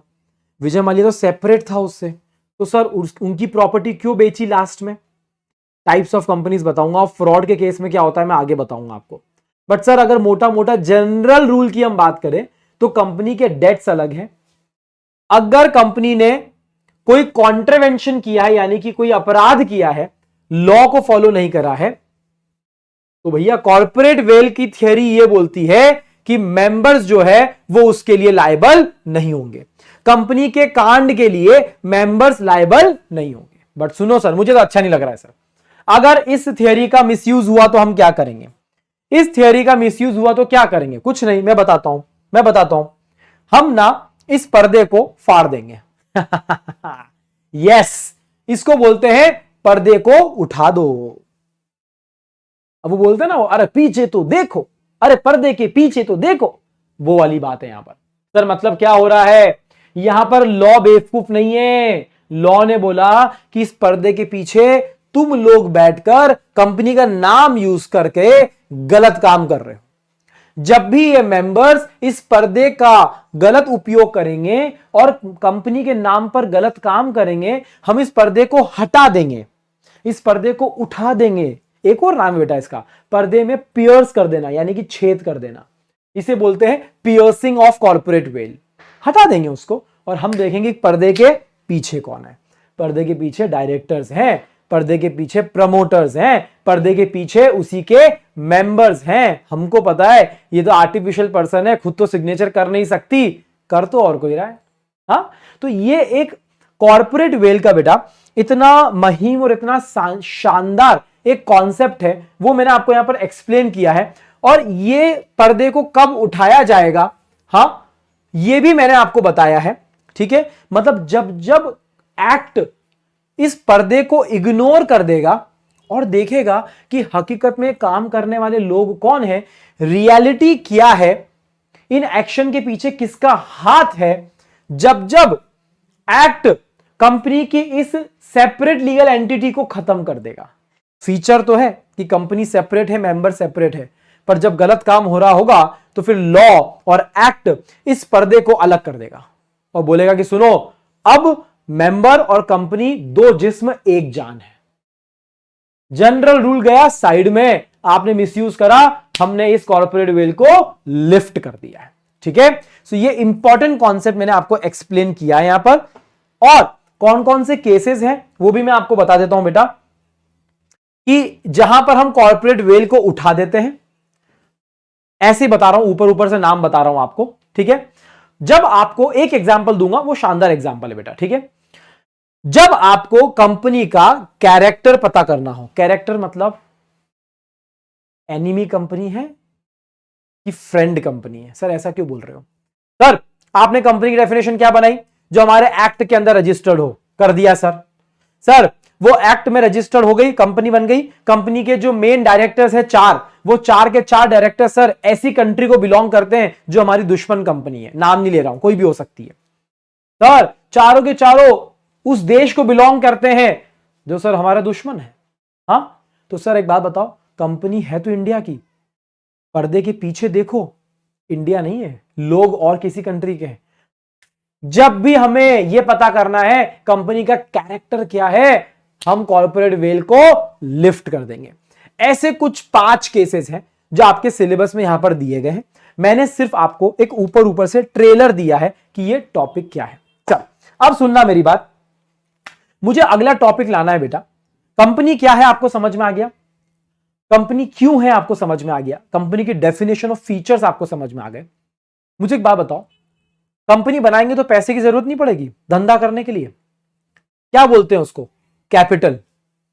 सर ये शेयर्स हमने सुना है बार बार कि फलाने आदमी के पास में उस कंपनी के इतने शेयर्स हैं। शेयर्स होता क्या है सर, और जो कंपनी के पास में पैसा इकट्ठा होता है, इन दोनों वर्ड्स को कंबाइन कर देना, क्या, शेयर और कैपिटल, ये एक वर्ड बन जाता है शेयर कैपिटल। ठीक है, तो सर ये शेयर कैपिटल क्या होता है वो समझने के लिए शेयर और कैपिटल को समझते हैं, और इसी के बेसिस पे आपको टाइप्स ऑफ कंपनीज भी पढ़ा दूंगा, आपको पता नहीं चलेगा। Come on let's start. चलिए अब सुनिएगा, कंपनी को पैसे की जरूरत है ना। पैसे यानी कि फंड्स बिजनेस चलाने के लिए एक तरीके से कंपनी के लिए बेस का काम करता है ना। फंड्स चाहिए कंपनी को स्टार्ट करने के लिए। अरे 3-4 लोग मिलेंगे, हम दोस्त लोग भी मिलते हैं, सोचते हैं कोई नया काम करेंगे, इनिशियली इन्वेस्टमेंट करना पड़ता है, पैसा लगाना पड़ता है, उसे हम कहते हैं कैपिटल, जिसे हिंदी में कहते हैं पूंजी। करेक्ट। अब सुनो, जो पैसा शुरुआत में जो लोग इकट्ठे हुए थे, जिन्हें हम क्या बोलते हैं बेटा, प्रमोटर्स। क्या बोलते हैं, प्रमोटर्स। प्रमोटर वो इंसान होता है जिसने सबसे पहले ये आइडिया लाया कि मुझे ऐसा कुछ करना है, जिसने सबसे पहले सब लोगों को इकट्ठा किया, आइडिया को जन्म दिया, कंपनी को इनकॉर्पोरेट किया, पहले सिग्नेचर करे, कंपनी, उसका नाम लिखा हुआ है मिनिस्ट्री ऑफ कॉर्पोरेट अफेयर्स की वेबसाइट पे कि उसने कंपनी को स्टार्ट किया है, वो प्रमोटर है बेटा। प्रमोटर या फिर प्रमोटर्स एक से ज्यादा भी हो सकते हैं। वो लोग जब भी पैसा कंट्रीब्यूट करते हैं और कंपनी के अंदर लाते हैं, उसे बोला जाता है प्रमोटर्स कंट्रीब्यूशन। और सुनो सर, इनिशियल में जो पैसा आया है वो पर्याप्त रहेगा क्या, वो तो खत्म हो जाएगा सर। ऑफिस ले लिया, बिजनेस स्टार्ट कर दिया, फैक्ट्री चालू कर दी, पैसा रोजाना चाहिए।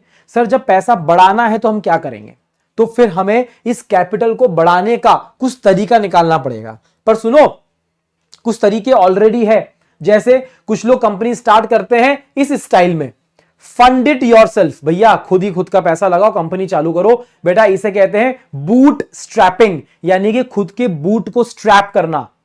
करेक्ट, इसे कहते हैं बूट स्ट्रैपिंग, खुद का पैसा यूज करना। कम पड़ा, फैमिली और फ्रेंड से ले लो। और कम पड़ा, अब आपको जाना पड़ेगा बाहर। मैं आपको एग्जांपल देता हूं, मैं हूं, ठीक है, यहां पर मेरे 3 फ्रेंड है बेटा, ए, बी और सी। ये तीनों बिजनेस कर रहे थे, ठीक है। ए ने पहले स्टार्ट किया, उसने 1 करोड़ रुपए लगाए, उसको और जरूरत पड़ी, उसने 1 करोड़ रुपए बी से लिए, और जरूरत पड़ी 1 करोड़ रुपए सी से लिए। ये इसकी फैमिली में आते थे। फ्रेंड और फैमिली को उसने यूज कर लिया, खुद का पैसा उसने यूज कर लिया, अब उसको बाहर आना पड़ेगा। तो वो बाहर मुझे जानता था कि यार सीजे भरोसेमंद आदमी है, मैं बचपन से जानता हूं सीजे को बोलता हूं। सीजे ने बोला यार सिंपल सी बात है, मैं तुझे 2 करोड़ रुपए दे दूंगा, पर मैं बेवकूफ नहीं हूं, मैं तुझे एज अ लोन नहीं दे रहा हूं, मैं तुझे लोन नहीं दे रहा हूं। अगर लोन देता तो मैं इंटरेस्ट लेता और अपना काम करता। सुन, मुझे तेरा बिजनेस आइडिया बहुत अच्छा लगा, मैं तुझ में पैसा डालना चाहता हूं, और सुन, मुझे कंपनी के अंदर चाहिए हिस्सा, मुझे कंपनी के अंदर चाहिए स्टेक। आपने देखा होगा शार्क टैंक इंडिया, देखा होगा ना आपने, शार्क टैंक में बैठे हुए हैं, वो बोल रहे हैं कि हम देना चाहते हैं 50 करोड़ रुपए 1% इक्विटी के लिए। वो यही है बेटा, इक्विटी मतलब उनको चाहिए कंपनी के अंदर स्टेक, हिस्सा। मतलब आप जितना भी प्रॉफिट कमाओगे, आपको कुछ हिस्सा इनको भी देना पड़ेगा। ये इसके हिस्सेदार बन चुके हैं। करेक्ट। पर सर जरूरी नहीं है ना सब लोग कंपनी में इन्वॉल्व होना चाहते हो। कुछ लोग ऐसे भी होते हैं कि यार सुनना यार, चुपचाप अपने तो पैसा दो, उसके बदले में इंटरेस्ट लो, और घर बैठे बैठे इंटरेस्ट कमाओ और शांति से बैठो। हाँ, मतलब मैं 2 करोड़ रुपए दे सकता था और बोल सकता था कि मुझे 15% इंटरेस्ट चाहिए हर साल, तुम्हें जो करना है करो, जैसे यूज करना है करो, मैं ना पूछूंगा ना कुछ बोलूंगा। इसका मतलब यह है मैंने दिए है डेट, डेट कैपिटल, यानी कि कंपनी ने मुझसे बोरो किया है, और इक्विटी के अंदर कंपनी ने मुझे पैसा तो लिया है मुझसे, साथ में मुझे हिस्सा भी दिया है। ठीक है, तो ये कैपिटल को रेस करने के कुछ 3-4 तरीके हैं जो मैंने आपको यहां पर एक्सप्लेन करे हैं। अब मेरी बात सुनना, सिंपल सी बात है, इसी के हिसाब से हम लोग क्या कर सकते हैं ना, हम लोग कैपिटल वर्ड को समझ चुके हैं, करेक्ट। तो मैं आपको समझाना चाहूंगा टाइप्स ऑफ कंपनीज भी। ठीक है, सुनना, बहुत अच्छे सुनना ध्यान से, इंटरेस्टिंग टॉपिक है। अगर मैं चाहूं, क्योंकि एक वर्ड हमको समझना है अभी, शेयर्स। क्या वर्ड समझना है बेटा? शेयर्स। आपने कैपिटल वर्ड समझा अभी, बराबर है। कैपिटल क्या है? जो फंड्स हम इकट्ठे कर रहे हैं वो है, बराबर है। सुनो ना, ये कैपिटल और शेयर को हमको एक साथ मिलाना है, शेयर कैपिटल वर्ड बनाना है हमको, बराबर है। हम कैसे बनाएंगे? देखो सुनो, कुछ कंपनीज होती है जो शेयर्स में के साथ में डिवाइडेड होती है, और कुछ कंपनीज ऐसी होती है जिनका शेयर से कोई मतलब नहीं है। अब मैं आपको 2-3 एग्जांपल दे रहा हूं, आप उस बात को समझना। ठीक है, देखो 3 लोग हैं, इन तीनों लोगों ने कंपनी बनाई, बराबर है। ठीक है, इन तीनों ने बोला कि हम 1:1:1 हम सेम रेशियो रखेंगे, मतलब अगर प्रॉफिट हुआ, जितना भी प्रॉफिट हुआ, हम सब इक्वली डिवाइड करेंगे, हम सब इक्वली डिवाइड करेंगे। अच्छा सर, कितना हिस्सा है इन तीनों लोगों का? इन तीनों का हिस्सा कितना है? वो बोला जाता है शेयर। सर शेयर मतलब एक स्मॉलेस्ट यूनिट, एक स्मॉलेस्ट यूनिट, पूरे कैपिटल की सबसे छोटी यूनिट जो होती है ना, उसको शेयर बोला जाता है। यूजुअली बेटा शेयर ना एक मॉनेटरी वैल्यू में होता है, यानी कि मनी वैल्यू में होता है।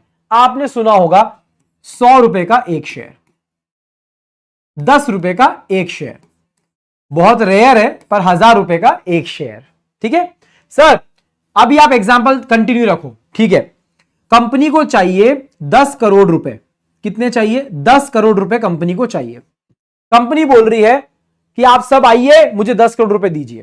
तो यार 10 करोड़ रुपए दोगे, बदले में क्या दोगे? कुछ तो ऐसी चीज चाहिए ना जो यूनिफॉर्म हो, यूनिफॉर्म में जिसके हिसाब से बंटवारा कर पाऊं। तो कंपनी ने बोला एक काम करते हैं, एक टुकड़ा शेयर बना देते हैं। चलो एक काम करते हैं, एक शेयर की वैल्यू कर देते हैं 10 रुपए। कितना बेटा? 10 रुपए। तो टोटल कितने नंबर ऑफ शेयर्स कंपनी दे रही है सब लोगों को? हां, तो हमें सिंपल करना है, 10 करोड़ डिवाइडेड बाय 10, यानी कि 1 CR। टोटल 1 करोड़ शेयर्स बटे हुए हैं मार्केट में। सुनना, आगे बढ़ रहा हूं। सीजे ने इस कंपनी को, सिंपल सी बात है, 10 लाख रुपए दिए हैं। तो मतलब मेरे पास में कितने शेयर्स हैं? मेरे पास में टोटल 1 लाख शेयर्स है। सिंपल। देखो, अगर कोई आदमी 10 लाख दे, कोई आदमी 1000 रुपए दे, कोई आदमी 10,000 रुपए दे, यूनिफॉर्म तरीके से आप डिवाइड कर सकते हो किसके पास में किसने शेयर्स है। सर शेयर से होगा क्या? हमको मालूम चलेगा हमारा कंट्रीब्यूशन कितना है ना, हमको मालूम चलेगा। और सर एक तरीके से ये बोल सकते हैं कि ये जो कैपिटल है, उस कैपिटल को डिवाइड कर दिया गया है शेयर के अंदर, करेक्ट। तो एक शेयर रिप्रेजेंट करता है एक यूनिट, 1 यूनिट ओनरशिप का। ओ सर, अब समझ में आया। आप बोल रहे हो कि मैंने 10,000 रुपए दिए हैं तो मैं 10,000 रुपए तक का मालिक हूं। हाँ हो। मैंने जियो को 1 लाख रुपए दिए हैं तो मैं 1 लाख रुपए तक का मालिक हूं। बिल्कुल हो आप। तो मेरी बात सुनो, क्या आप जाके जियो के मॉल में खड़े हो जाओगे और बोलोगे कि ये मॉल मेरा है? अंबानी साहब खाली कर दो, 1 लाख रुपए दे रखे हैं आपको। बहुत इंपॉर्टेंट बात बोलने वाला हूं। आपने जब कंपनी को पैसा दिया, उसके बदले में आपको शेयर्स मिले, तो आप कौन बन गए? आप बन गए शेयर होल्डर। आप बन गए शेयर होल्डर। पर क्या इसका मतलब यह है कि शेयर होल्डर कंपनी की प्रॉपर्टी का मालिक होता है? हां, कतई नहीं, कतई नहीं, नहीं नहीं नहीं नहीं नहीं। हम ओनरशिप इसलिए बोल रहे हैं कि आपने कंपनी को पैसा दिया है कंपनी के एसेट्स में कंट्रीब्यूट किया है। अंबानी साहब ने ऐसे 15,000 लोगों का पैसा लिया, थोड़ा थोड़ा जो इकट्ठा हुआ, उससे फैक्ट्री बनाई, फैक्ट्री से बिजनेस कमाया, बिजनेस से प्रॉफिट कमाया। हम लोगों को क्या मिला? आपको उसके बदले में मिलेगा रिटर्न, जिसे हम बोलते हैं डिविडेंड। अंबानी साहब ने बोला कि यार आप सबने बहुत बहुत धन्यवाद, इतने सारे शेयर्स आप लोगों ने खरीद लिए। कितने बेटा, कितने शेयर्स खरीद लिए? 1 करोड़ शेयर्स आपने खरीद लिए। 10 रुपए का एक शेयर था, हमारे पास प्रॉफिट बहुत अच्छा आया है। मैं सब लोगों को 2 रुपए हर शेयर पे गिफ्ट करना चाहता हूं, आप लोगों को देना चाहता हूं। तो मेरे पास कितने शेयर्स है? 1 लाख। तो मुझे 2 रुपए हर शेयर पे मिलेंगे, तो मुझे 2 लाख रुपए का प्रॉफिट होगा। सिंपल सी बात है। यह कब की बात है? जब मैंने अंबानी साहब को पैसा दिया है और मैंने बोला है कि मुझे हिस्सा चाहिए, मुझे स्टेक चाहिए, इक्विटी शेयर होल्डर। ठीक है, अभी सुनो, शांति रखो, धीरे धीरे मैं ले जा रहा हूं आपको। मतलब आपको शेयर्स का मतलब समझ में आ गया कि शेयर ओनरशिप का एक हिस्सा है।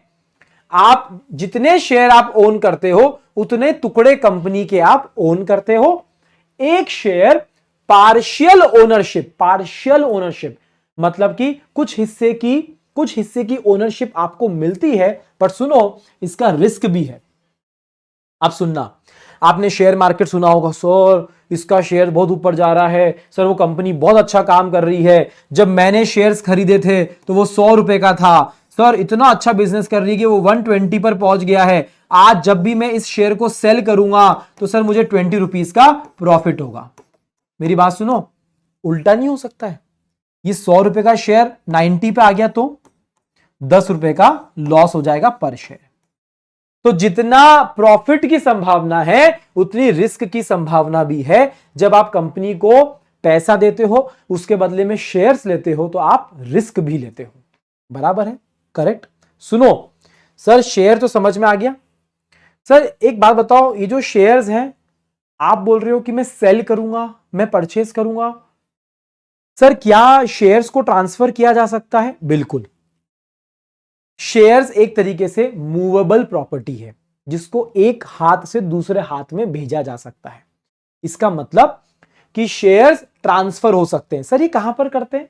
Stock exchange. Sir stock exchange नाम सुना है सर? इंडिया में कौन है sir? Bombay stock exchange BSE, national stock exchange NSE। यहां पर क्या होता है? कंपनी को लिस्ट कर दिया जाता है। ओ, कंपनी लिस्ट हो गई, अच्छा, मतलब सर कंपनी के जो शेयर्स हैं उस पर ट्रेडिंग करी जा सकती है।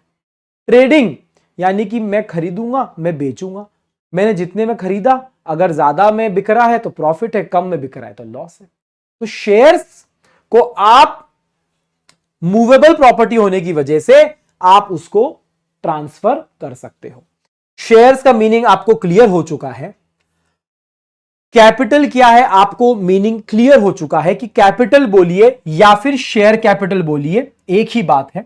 ठीक है, इसका मतलब कि कंपनी का टोटल अमाउंट कितने हिस्सों में डिवाइडेड है, यह समझने के लिए हमको शेयर कैपिटल समझना जरूरी है। ठीक है, okay. Proportion of the capital which each member is entitled is his share. तो अगर एक पर्सन ने 1000 रुपए दिए हैं और 10 रुपए का एक शेयर है, तो उसके पास में 100 शेयर्स हैं। अगर एक आदमी ने 10,000 रुपए दिए हैं टोटल और 10 रुपए का एक शेयर है, तो उसके पास में 1000 शेयर्स हैं। और इसी तरीके से अगर किसी आदमी ने 1 लाख रुपए दिए हैं तो उसके पास 10,000 शेयर्स हैं। मतलब ये आपका प्रपोर्शन है कि पूरे कंपनी के कैपिटल का कितना हिस्सा आपके नाम पर है, इससे ये एक्सप्लेन होता है। और आपकी जब इच्छा हो आप इसको सेल करके ट्रांसफर कर सकते हो, कोई दिक्कत की बात नहीं है। इसे बोलते हैं बेटा शेयर कैपिटल। और ऐसे कंपनीज पैसा यानी कि फंड्स इकट्ठा करती है, पर उसके 2 तरीके हैं। पहला तरीका है बेटा इक्विटी शेयर कैपिटल और दूसरा तरीका है प्रेफरेंस शेयर कैपिटल। अभी इन दोनों के बारे में थोड़ा थोड़ा मैं आपको बताना चाहूंगा। मतलब शेयर कैपिटल इकट्ठा करना और फिर वो जो कैपिटल आई है उसके बदले में शेयर्स देना। तो दो तरीके से आप शेयर्स दे सकते हो, इक्विटी और प्रेफरेंस। ठीक है, मैं लिख देता हूं, वैसे तो लिखा हुआ है यहां पर इक्विटी और प्रेफरेंस। अब सुनना मेरी बात सर, यहां पर ना प्रेफरेंस जो वर्ड लिखा हुआ है ना सर, प्रेफरेंस, प्रेफरेंस का मतलब होता है कि सर कुछ ना कुछ इनको कोई फैसिलिटी मिल रही है, जो प्रेफरेंस मिल रही है, इनको पहले मिलेगी वो चीज और इनको बाद में मिलेगी। हां, मैं आपको बताता हूं क्या है। प्रेफरेंस शेयर होल्डर वो होते हैं जिनको डिविडेंड मिलता ही मिलता है। सर डिविडेंड मतलब वो जो एक्स्ट्रा इनकम है, कंपनी को प्रॉफिट हुआ था तो कंपनी ने डिविडेंड बांटा। हाँ सर, इनको डिविडेंड फिक्स्ड मिलेगा, फिक्स्ड अमाउंट लिख देता हूं मैं, फिक्स्ड डिविडेंड, फिक्स्ड अमाउंट मिल सकता है, फिक्स्ड परसेंटेज भी मिल सकता है। फिक्स्ड, कंपनी का कहना है कि सुनो कुछ भी हो जाए हम आपको हर साल फिक्स्ड परसेंटेज देंगे। ठीक है सर, और अगर कंपनी बंद हो रही है उसके लिए लीगल वर्ड क्या है बेटा, वाइंडिंग अप। वाइंडिंग अप मतलब जब कंपनी बंद हो रही है सबसे पहले इनको पैसा मिलेगा। कंपनी की हालत खराब, कंपनी की लायबिलिटीज बहुत ज्यादा हो गई, असेट्स कम हो गए, सब कुछ बेचना पड़ रहा है, तो भैया जिनसे पैसा लिया था उसको वापस दो। अरे अरे प्रेफरेंस शेयर होल्डर आ जाओ, तो आप पहले पैसा ले जाओ। सर कितना फायदा है ना, प्रेफरेंस है ना, डिविडेंड भी मिल रहा है और पहले पैसा भी मिल रहा है। तो सर इनके पास ऐसा क्या नहीं है जो इनके पास है।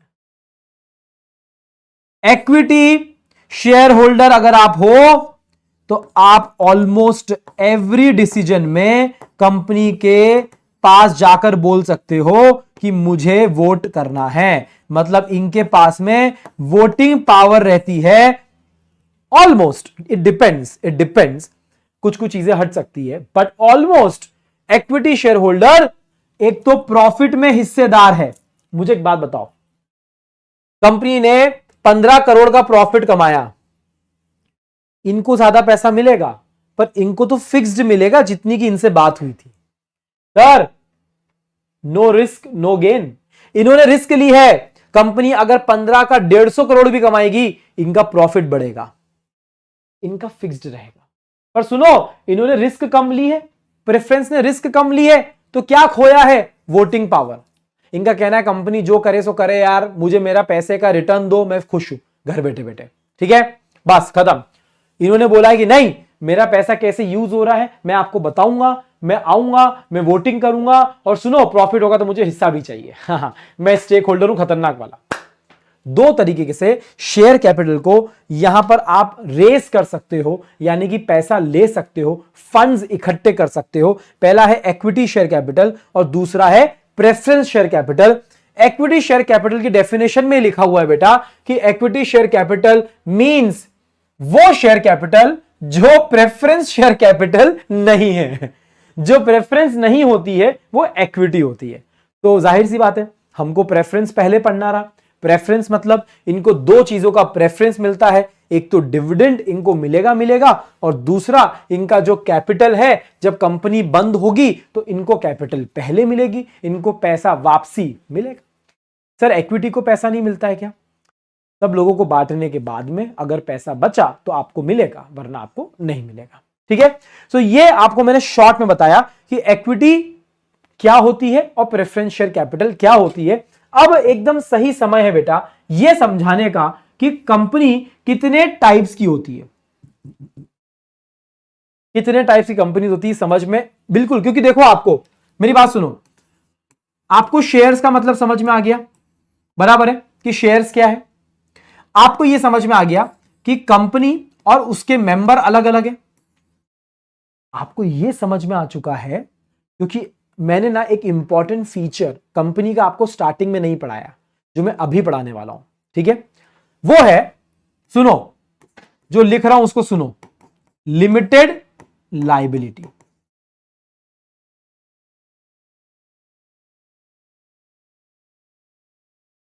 सर ऊपर से गया, कोई बात नहीं, अभी सब अंदर जाएगा, अच्छा लगेगा। सुनना, कंपनी अलग, मेंबर अलग। कंपनी की लाइबिलिटी अलग, मेंबर की लाइबिलिटी अलग।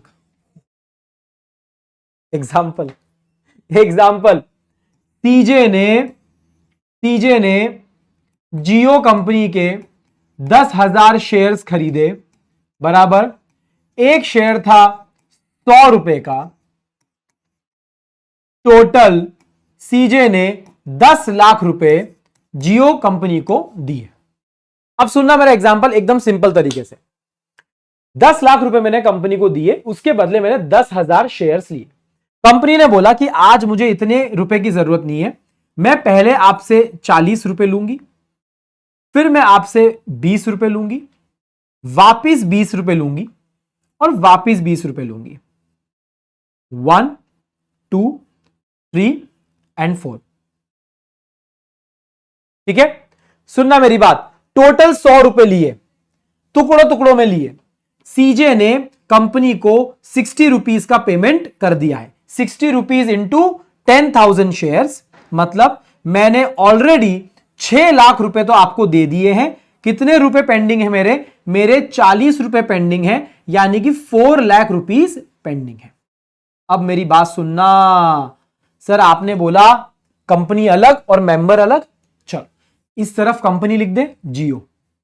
सर कंपनी ने बैंक से लोन लिया 10 करोड़ रुपए का, और अंबानी साहब कॉल कर रहे हैं सीजे को कि भैया 10 करोड़ रुपए का लोन हम चुका नहीं पा रहे हैं, सीजे एक काम करो, मुझे आप 5 करोड़ रुपए दे दो।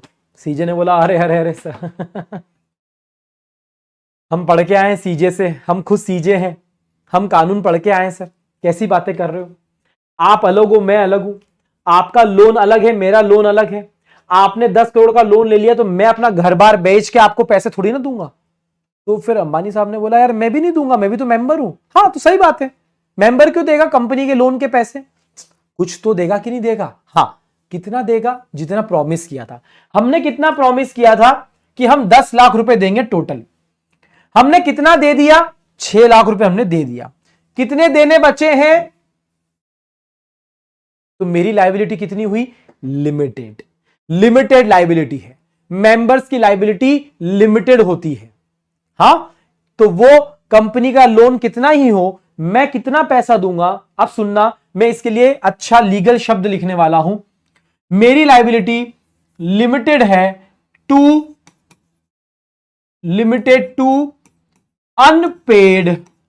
Unpaid amount on my shares.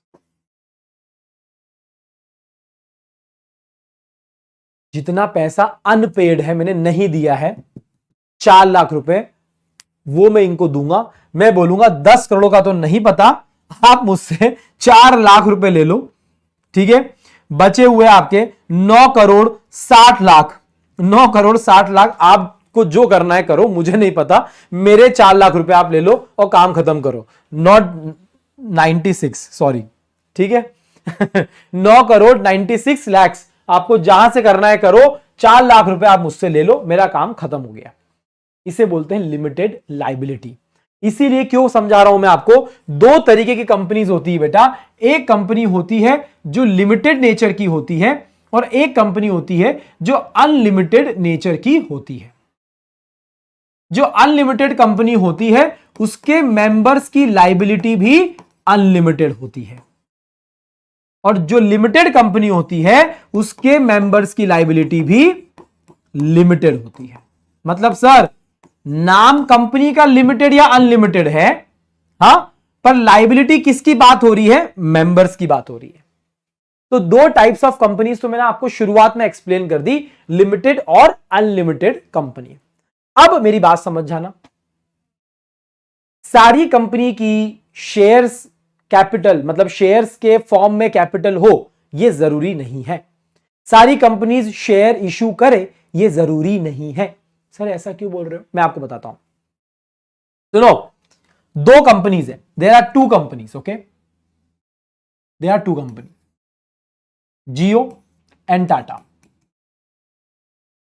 सुनो, जियो ने बोला कि मुझे बिजनेस स्टार्ट करना है, मुझे बिजनेस स्टार्ट करना है, मुझे पैसे की जरूरत है immediately, I need money. I need money. Tata ने बोला मुझे भी बिजनेस स्टार्ट करना है, बट मेरे पास में पैसा है, मुझे आज पैसे की जरूरत नहीं है। I have my own money, I do not need money to start my business. तो ऐसा लिख सकते हैं, I do not need money at the moment, अभी मुझे नहीं चाहिए। तो फिर कब चाहिए? तो टाटा ने बोला यार जब मेरे बुरे दिन आएंगे ना, बुरे दिन, तब मुझे कोई यार मेरे सपोर्ट में चाहिए। जब मेरे हालत खराब रहेंगे, मेरे असेट्स बहुत कम रहेंगे, लायबिलिटी ज्यादा हो जाएगी, मेरी ऐसी हालत है मैं वाइंड अप में जा सकता हूं, तब मुझे ना ऐसे लोग चाहिए। इसने बोला कि मेरे पास 4 लोग हैं, इन चारों लोगों ने गारंटी ले ली है, गारंटी। इन चारों लोगों ने बोला कि सुन, जब तेरे गंदे दिन आएंगे ना वाइंडिंग अप के, हम एक एक आदमी तुझे 1-1 करोड़ रुपए की गारंटी देता है, 1-1 करोड़ रुपए की गारंटी देता है कि जब तेरी कंपनी बंद होगी तुझे हमसे सपोर्ट चाहिए रहेगा, हम सब मिलकर तुझे 4 करोड़ रुपए दे देंगे। ऐसी कंपनी को बोलते हैं कंपनी। अच्छा मेरी बात सुनो, कंप्लीट करने के पहले मैं बोलता हूं, यह बंदा 1 करोड़ ही देगा, 1 करोड़ से ज्यादा नहीं देगा। यह भी 1 करोड़ देगा, यह भी 1 करोड़ देगा, यह भी 1 करोड़ देगा। सर यहां पर भी मेंबर्स की लायबिलिटी है तो limited, but not limited by shares. ये शेयर वाली कंपनी नहीं है, this is limited by guarantee, this is limited by guarantee. तो जिस कंपनी को हाथों हाथ डे 1 पर, डे 0 पर, एक्चुअली 0 डे पर, यानी कि बिजनेस स्टार्ट करने के पहले फंड्स की जरूरत होती है ना, वो शेयर कैपिटल के फॉर्म में पैसा उठाती है। पर ऐसी कंपनीज जिनको आज पैसे की जरूरत नहीं है, उनका कहना बाद में निपटेंगे, वो कंपनीज बोलती है कि हम बनेंगे लिमिटेड बाय गारंटी। सर अब ना बहुत एक्सप्लेन कर दिया, आप थोड़े से राज खोल दो सर, राज खोल दो। इतनी टाइप्स ऑफ कंपनीज होती है और आप हमको पढ़ा रहे हो लायबिलिटी वाली। करेक्ट। कंपनी लायबिलिटी के बेसिस पर कितने तरीके की हो सकती है? पहली कंपनी अनलिमिटेड, कंपनी अनलिमिटेड यानी कि मेंबर्स की लायबिलिटी अनलिमिटेड।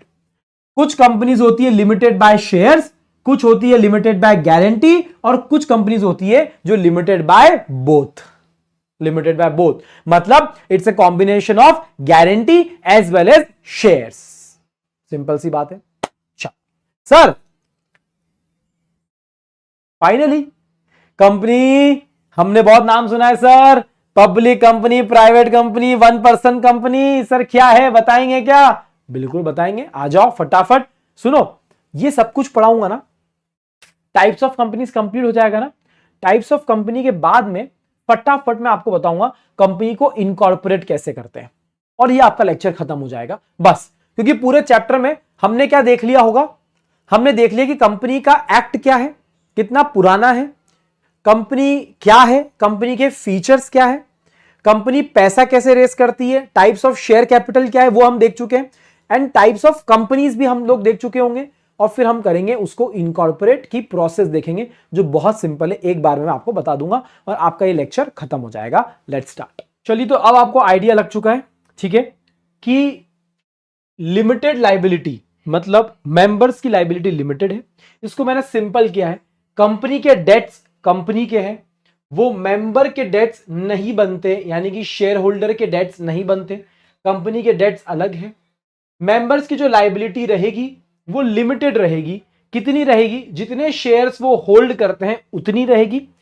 मैक्सिमम जाएगी जितना पैसा उन्होंने आज तक नहीं दिया है उसके हिसाब से। तो जैसा कि मैं बता रहा था, लायबिलिटी के हिसाब से unlimited, limited by shares, limited by guarantee and limited by both.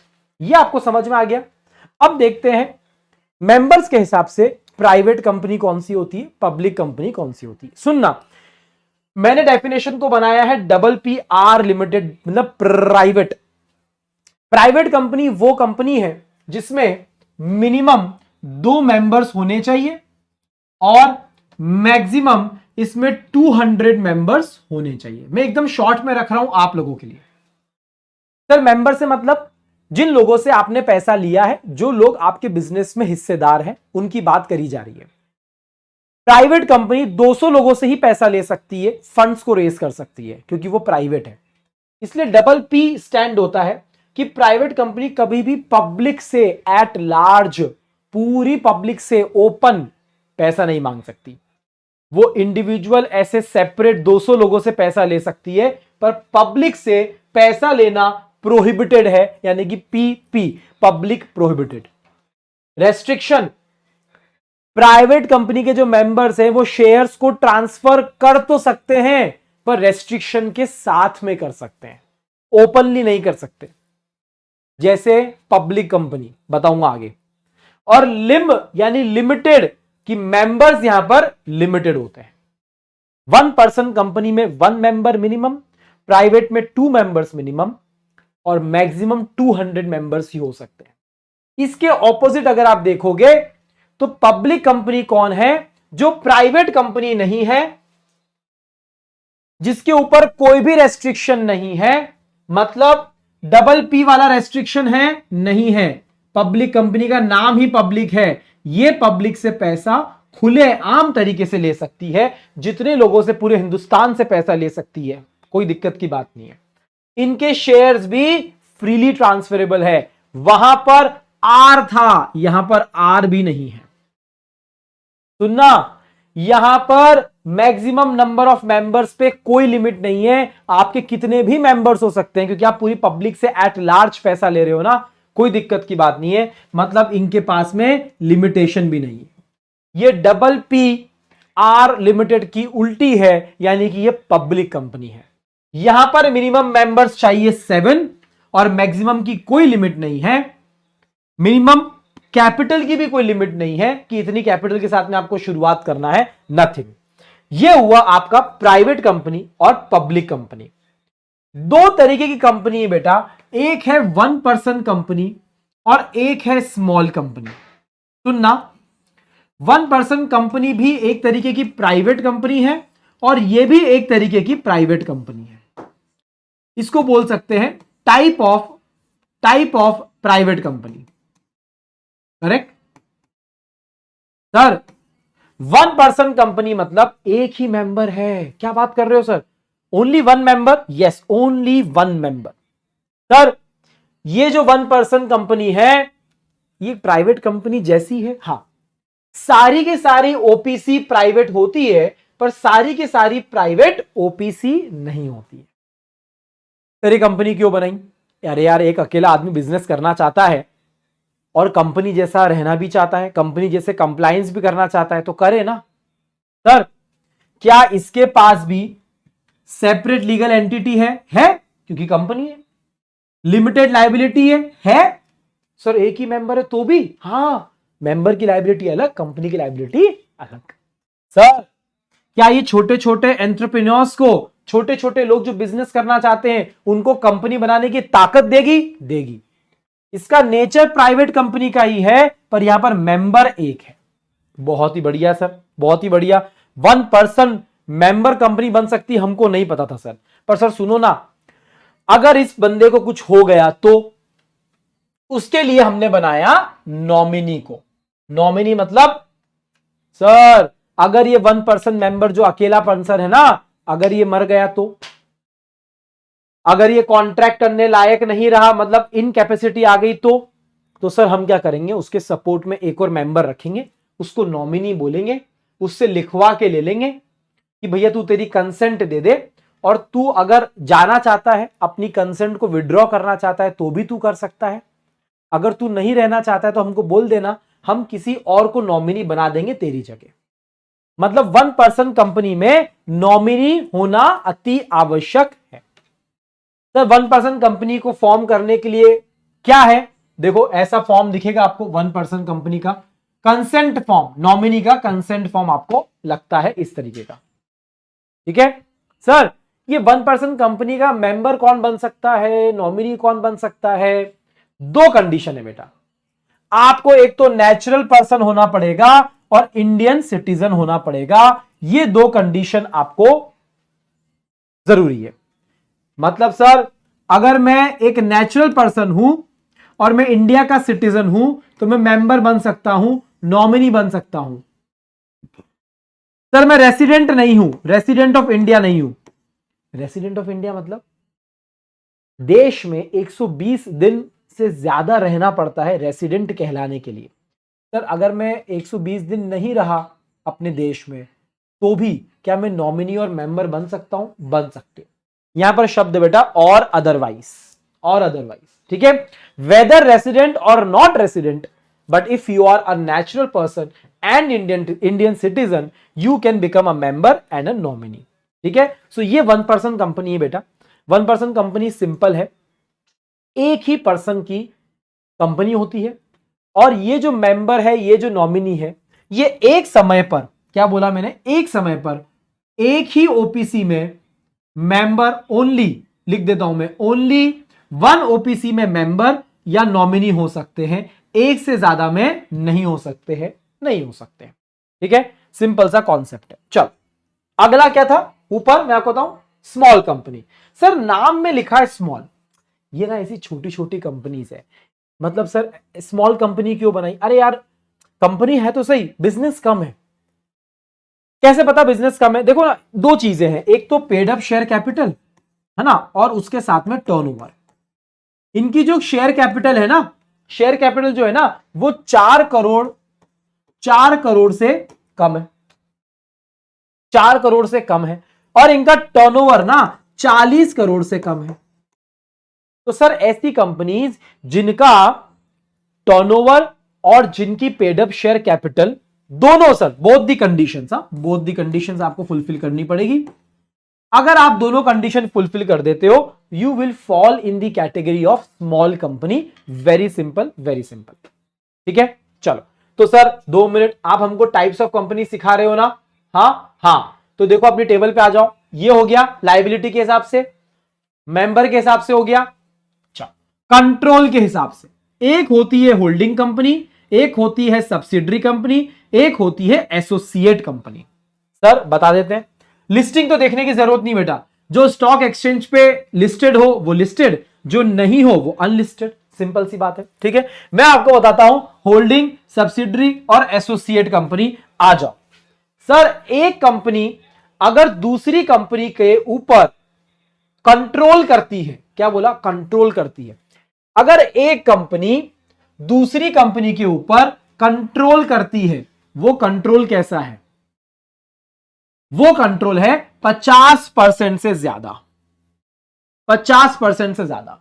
मतलब अगर ये कंपनी, इस कंपनी के ऊपर, इस कंपनी की शेयर कैपिटल है 10 करोड़ रुपए और ये भाई साहब इस कंपनी के अंदर 7 करोड़ रुपए होल्ड करते हैं, 7 करोड़ रुपीस होल्ड करते हैं, तो ये बन जाएगी होल्डिंग कंपनी और ये बन जाएगी उसकी सब्सिडरी कंपनी। सर सिर्फ पैसे से ही बनती है क्या? और भी कोई तरीका है? अगर ये कंपनी इस कंपनी के बोर्ड ऑफ डायरेक्टर्स को कंट्रोल करती है, मेजॉरिटी। मतलब यहां 10 डायरेक्टर्स हैं और ये कंपनी, इस कंपनी के अंदर टोटल 6 डायरेक्टर्स को कंट्रोल करती है, मतलब उनको अपॉइंट कर सकती है, उनको निकाल सकती है, उसका हक है। तो 50% से ज्यादा अगर होता है तो दोनों कंपनी को होल्डिंग और सब्सिडरी के रिश्ते में बोलेंगे। एसोसिएट कंपनी क्या है? 20% से ज्यादा पर 50% से कम। मतलब अगर एक कंपनी ये दूसरी कंपनी के अंदर 20% से ज्यादा होल्ड करती है पर 50% से कम, क्यों? अगर 50% से ज्यादा करेगी तो हम सब्सिडरी बोल देंगे ना। ये बीच का जो एरिया है, बीच का, इस बीच के एरिया वाली कंपनीज को बोलते हैं एसोसिएट कंपनी। जितने भी जॉइंट वेंचर्स भी आते हैं ना, वो भी इस डेफिनेशन के अंदर कवर्ड होते हैं। इसको पता है क्या बोलते हैं?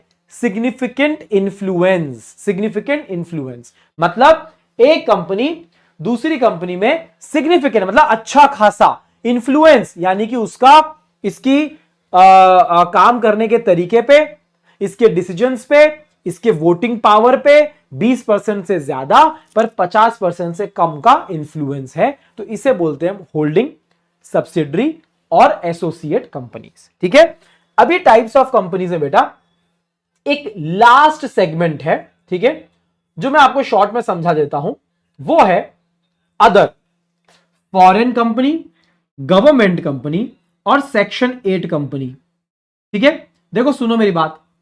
फॉरेन कंपनी वो कंपनी होती है जो हमारे यहां पर इनकॉर्पोरेट नहीं हुई है, इंडिया के अंदर, इंडिया के अंदर इनकॉर्पोरेट नहीं हुई है बेटा, वो बाहर इनकॉर्पोरेट हुई है, बाहर। ठीक है, इनकॉर्पोरेटेड आउटसाइड इंडिया है, पर बिजनेस वो इंडिया में कर रही है। हमें कोई मतलब नहीं होता अगर आप हमारे यहां का होते और हमारी मिट्टी पे बिजनेस करते होते। आप एक तो हो बाहर के देश के इनकॉर्पोरेशन है और हमारे यहां पर आके बिजनेस कर रहे हो, हम आपको फॉरेन कंपनी बोलेंगे और सुनो, आपके ऊपर हमारे रूल्स एंड रेगुलेशन अप्लाई करेंगे। सुनो सर, गवर्नमेंट कंपनी, 2 मिनट बताता हूं। अगर एक कंपनी के ऊपर सेंट्रल गवर्नमेंट, स्टेट गवर्नमेंट या दोनों मिलकर अगर ऐसी कंपनी जिसकी पेड अप शेयर कैपिटल 51%, 50% से ज्यादा बोलो या मिनिमम 51% बोलो, कौन होल्ड करता है? सेंट्रल गवर्नमेंट होल्ड करती है, स्टेट गवर्नमेंट होल्ड करती है, या दोनों मिलकर करते हैं, तो उस कंपनी को हम बोल देते हैं गवर्नमेंट कंपनी। ये बेटा जियो गवर्नमेंट कंपनी नहीं है, हाँ एग्जाम्पल दिया है, जियो गवर्नमेंट कंपनी नहीं है। ठीक है, ओके, तो ये हो गया गवर्नमेंट कंपनी, ये हो गया आपका फॉरेन कंपनी। अब सुनना, एक कंपनी है जिसको बोलते हैं डोरमेंट कंपनी, डोरमेंट यानी कि इनएक्टिव कंपनी। ये ऐसी कंपनी है जो बनी है लेट से 2023 के अंदर, पर ये प्रोजेक्ट करेंगे 2027 के अंदर। इनका कहना है यार सर 4 साल तक हमारे कंपनी के अंदर कोई एक्टिविटी नहीं होने वाली है, हम ऐसे पड़े रहेंगे जैसे अधमरे इंसान हो। इसे बोलते हैं डोरमेंट कंपनी। मतलब ऐसी कंपनी जो फ्यूचर के कोई प्रोजेक्ट के लिए बनी है, ऐसी कंपनी जिसने पिछले 2 सालों के अंदर, कितने सालों के अंदर? पिछले 2 सालों के अंदर कोई भी बिजनेस का ट्रांजैक्शन नहीं किया है, कोई भी फाइनेंशियल स्टेटमेंट सबमिट नहीं करे हैं, एनुअल रिटर्न सबमिट नहीं किया है पिछले 2 फाइनेंशियल ईयर में। ऐसी कंपनी को हम डोरमेंट कंपनी बोलते हैं। अब आखिरी टाइप ऑफ कंपनी है बेटा सेक्शन 8 कंपनी। ये कंपनीज वो होती है जिसको बनाया जाता है चैरिटेबल ऑब्जेक्ट के लिए, सोसाइटी के लिए काम करने के लिए, सोसाइटी के लिए भला करने के लिए। पर सुनो सर, ऐसे तो आप ट्रस्ट बना दो ना, सोसाइटी बना दो ना सर, ये आप सेक्शन 8 कंपनी क्यों बना रहे हो? सेक्शन 8 कंपनी इसलिए बना रहे हैं, उसका कहना है यार हमको कंपनी फॉर्मेट में रहना है, हमको सारे कंप्लायंसेस करने हैं और हमको चैरिटी के लिए काम करना है। हम पैसा इकट्ठा करेंगे, पूरा खर्च कर देंगे चैरिटी के लिए, पर है हम कंपनी, है हम कंपनी। क्या हम ऐसा कर सकते हैं? कर सकते हो सर। हमको ये लाइसेंस कौन देगा? सेंट्रल गवर्नमेंट ये लाइसेंस देगी। सेंट्रल गवर्नमेंट हमें बोलेगी कि आप ऐसा कर सकते हैं, कोई दिक्कत की बात नहीं है। पर सुनो, हमने लाइसेंस दिया और अगर आपने ढंग से काम नहीं किया तो हम आपका लाइसेंस वापस ले लेंगे। क्या बोल देंगे? रिवोक कर देंगे। रिवोक सर कब करेंगे? अगर गवर्नमेंट को ऐसा लग रहा है कि आपने फ्रॉडुलेंट तरीके से काम किया है, लोगों के इंटरेस्ट में आपने काम नहीं किया है, जिस मकसद के लिए आपने इस कंपनी को बनाया था वो आपने फॉलो नहीं करा है। लेट्स से आपने कंपनी बनाई थी चाइल्ड एजुकेशन के लिए और आप चाइल्ड एजुकेशन पे काम ही नहीं कर रहे हो, तो गवर्नमेंट बोलेगी चलो बेटा आपका लाइसेंस कैंसिल, आपका लाइसेंस हम कैंसिल कर रहे हैं। ठीक है, ओके, वेरी सिंपल। ये आपका डन हुआ टाइप्स ऑफ कंपनीज। अब सुनना मेरी बात, लास्ट टॉपिक है बेटा आपका, वो है इनकॉर्पोरेशन ऑफ कंपनी। क्या है? Incorporation of company. प्रमोटर कौन है? मैंने आपको बताया था, जो आइडिया को एग्जीक्यूट करता है, कंपनी को रजिस्टर करता है, कंपनी को इनकॉर्पोरेट करता है, वो प्रमोटर होता है। पर सुनो, मैंने आपको स्टार्टिंग बोला ना, कंपनी पेपर पे होती है, इनकॉर्पोरेशन करना पड़ेगा। सर फॉर्मेशन तो ठीक है, फॉर्मेशन वॉर्मेशन तो ठीक है सर, आप हमको ये बताओ कि इनकॉर्पोरेशन कैसे होगा। तो इनकॉर्पोरेशन करने के लिए कंपनीज एक्ट के अंदर बेटा एक सेक्शन है जिसका नाम है सेक्शन नंबर 7। यहां पर आपका होता है इनकॉर्पोरेशन फाइनल।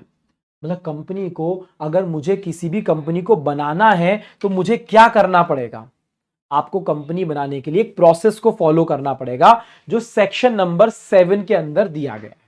ठीक है, चलो सर शॉर्ट में बता दीजिए हमको, कोई बात नहीं आपको बता देते हैं। चलो सर, कंपनी बना रहे हैं तो हमको डायरेक्टर्स तो चाहिए ना, डायरेक्टर होना चाहिए। हाँ, तो अगर आपके पास में डायरेक्टर्स हैं तो डायरेक्टर्स का बेटा एक ना सिग्नेचर होता है जिसे बोलते हैं डायरेक्टर, जिसे बोलते हैं डिजिटल सिग्नेचर। सर क्या है ना, सारा काम आजकल ऑनलाइन हो रहा है ना, तो सिग्नेचर भी सर ऑनलाइन सॉफ्ट कॉपी में होती है, इसे प्यार से बोलते हैं डीएससी। सब जगह सिग्नेचर लगेंगे। सबसे पहले अपने डायरेक्टर्स को बोलो कि डीएससी ले ले, सब लोगों को बोलो डीएससी ले ले। और अगर आप स्पेशली डायरेक्टर हो तो आपको लगेगा डायरेक्टर का आइडेंटिफिकेशन नंबर। जैसे आप सब लोगों का रजिस्ट्रेशन नंबर अलग होता है, रोल नंबर अलग होता है, ऐसे हर डायरेक्टर का एक आइडेंटिफिकेशन नंबर होता है, डिन। ये दो चीजें आपके पास में है। अब आप क्या करना, अपने नाम के लिए अप्लाई करना। यार जो तुम नाम रखने वाले हो, जरूरी है ना कि वो नाम यूनिक हो, वो नाम किसी से मैच नहीं होता हो। अगर आपने ऑलरेडी नाम रख लिया टाटा पावर, तो बोलेंगे टाटा पावर नाम की कंपनी तो ऑलरेडी है। आपका नाम बिल्कुल मैच नहीं होना चाहिए किसी एग्जिस्टिंग कंपनी के नाम से। तो नाम का अप्रूवल के लिए आपको अप्लाई करना पड़ेगा। ठीक है, चलो अब इसके बाद में एक प्लेटफॉर्म है बेटा जिसका नाम है स्पाइस। क्या नाम है बेटा? Spice, simplified proforma for incorporation of companies electronically plus. Government ने ये एक प्लेटफॉर्म बना रखा है, वेबसाइट, जैसे मैंने स्टार्टिंग में आपको बताया था एमसीए की वेबसाइट पे। यहां पर जाना है, आपको एक फॉर्म डाउनलोड करना है, वो है INC32। ये फॉर्म जैसे ही आप डाउनलोड करोगे बेटा, वो अगली बात आपसे पूछेगा कि सारी डिटेल्स डालिए, नाम क्या है कंपनी का, कहां पर अपना ऑफिस खोलोगे, कितने लोग हैं, डायरेक्टर्स कौन है, डॉक्यूमेंट्स दीजिए। भैया डॉक्यूमेंट्स क्या चाहिए? 2 डॉक्यूमेंट्स हमको मेन चाहिए। हमको चाहिए memorandum and article of association. Sir ये क्या है? मैं बताता हूं।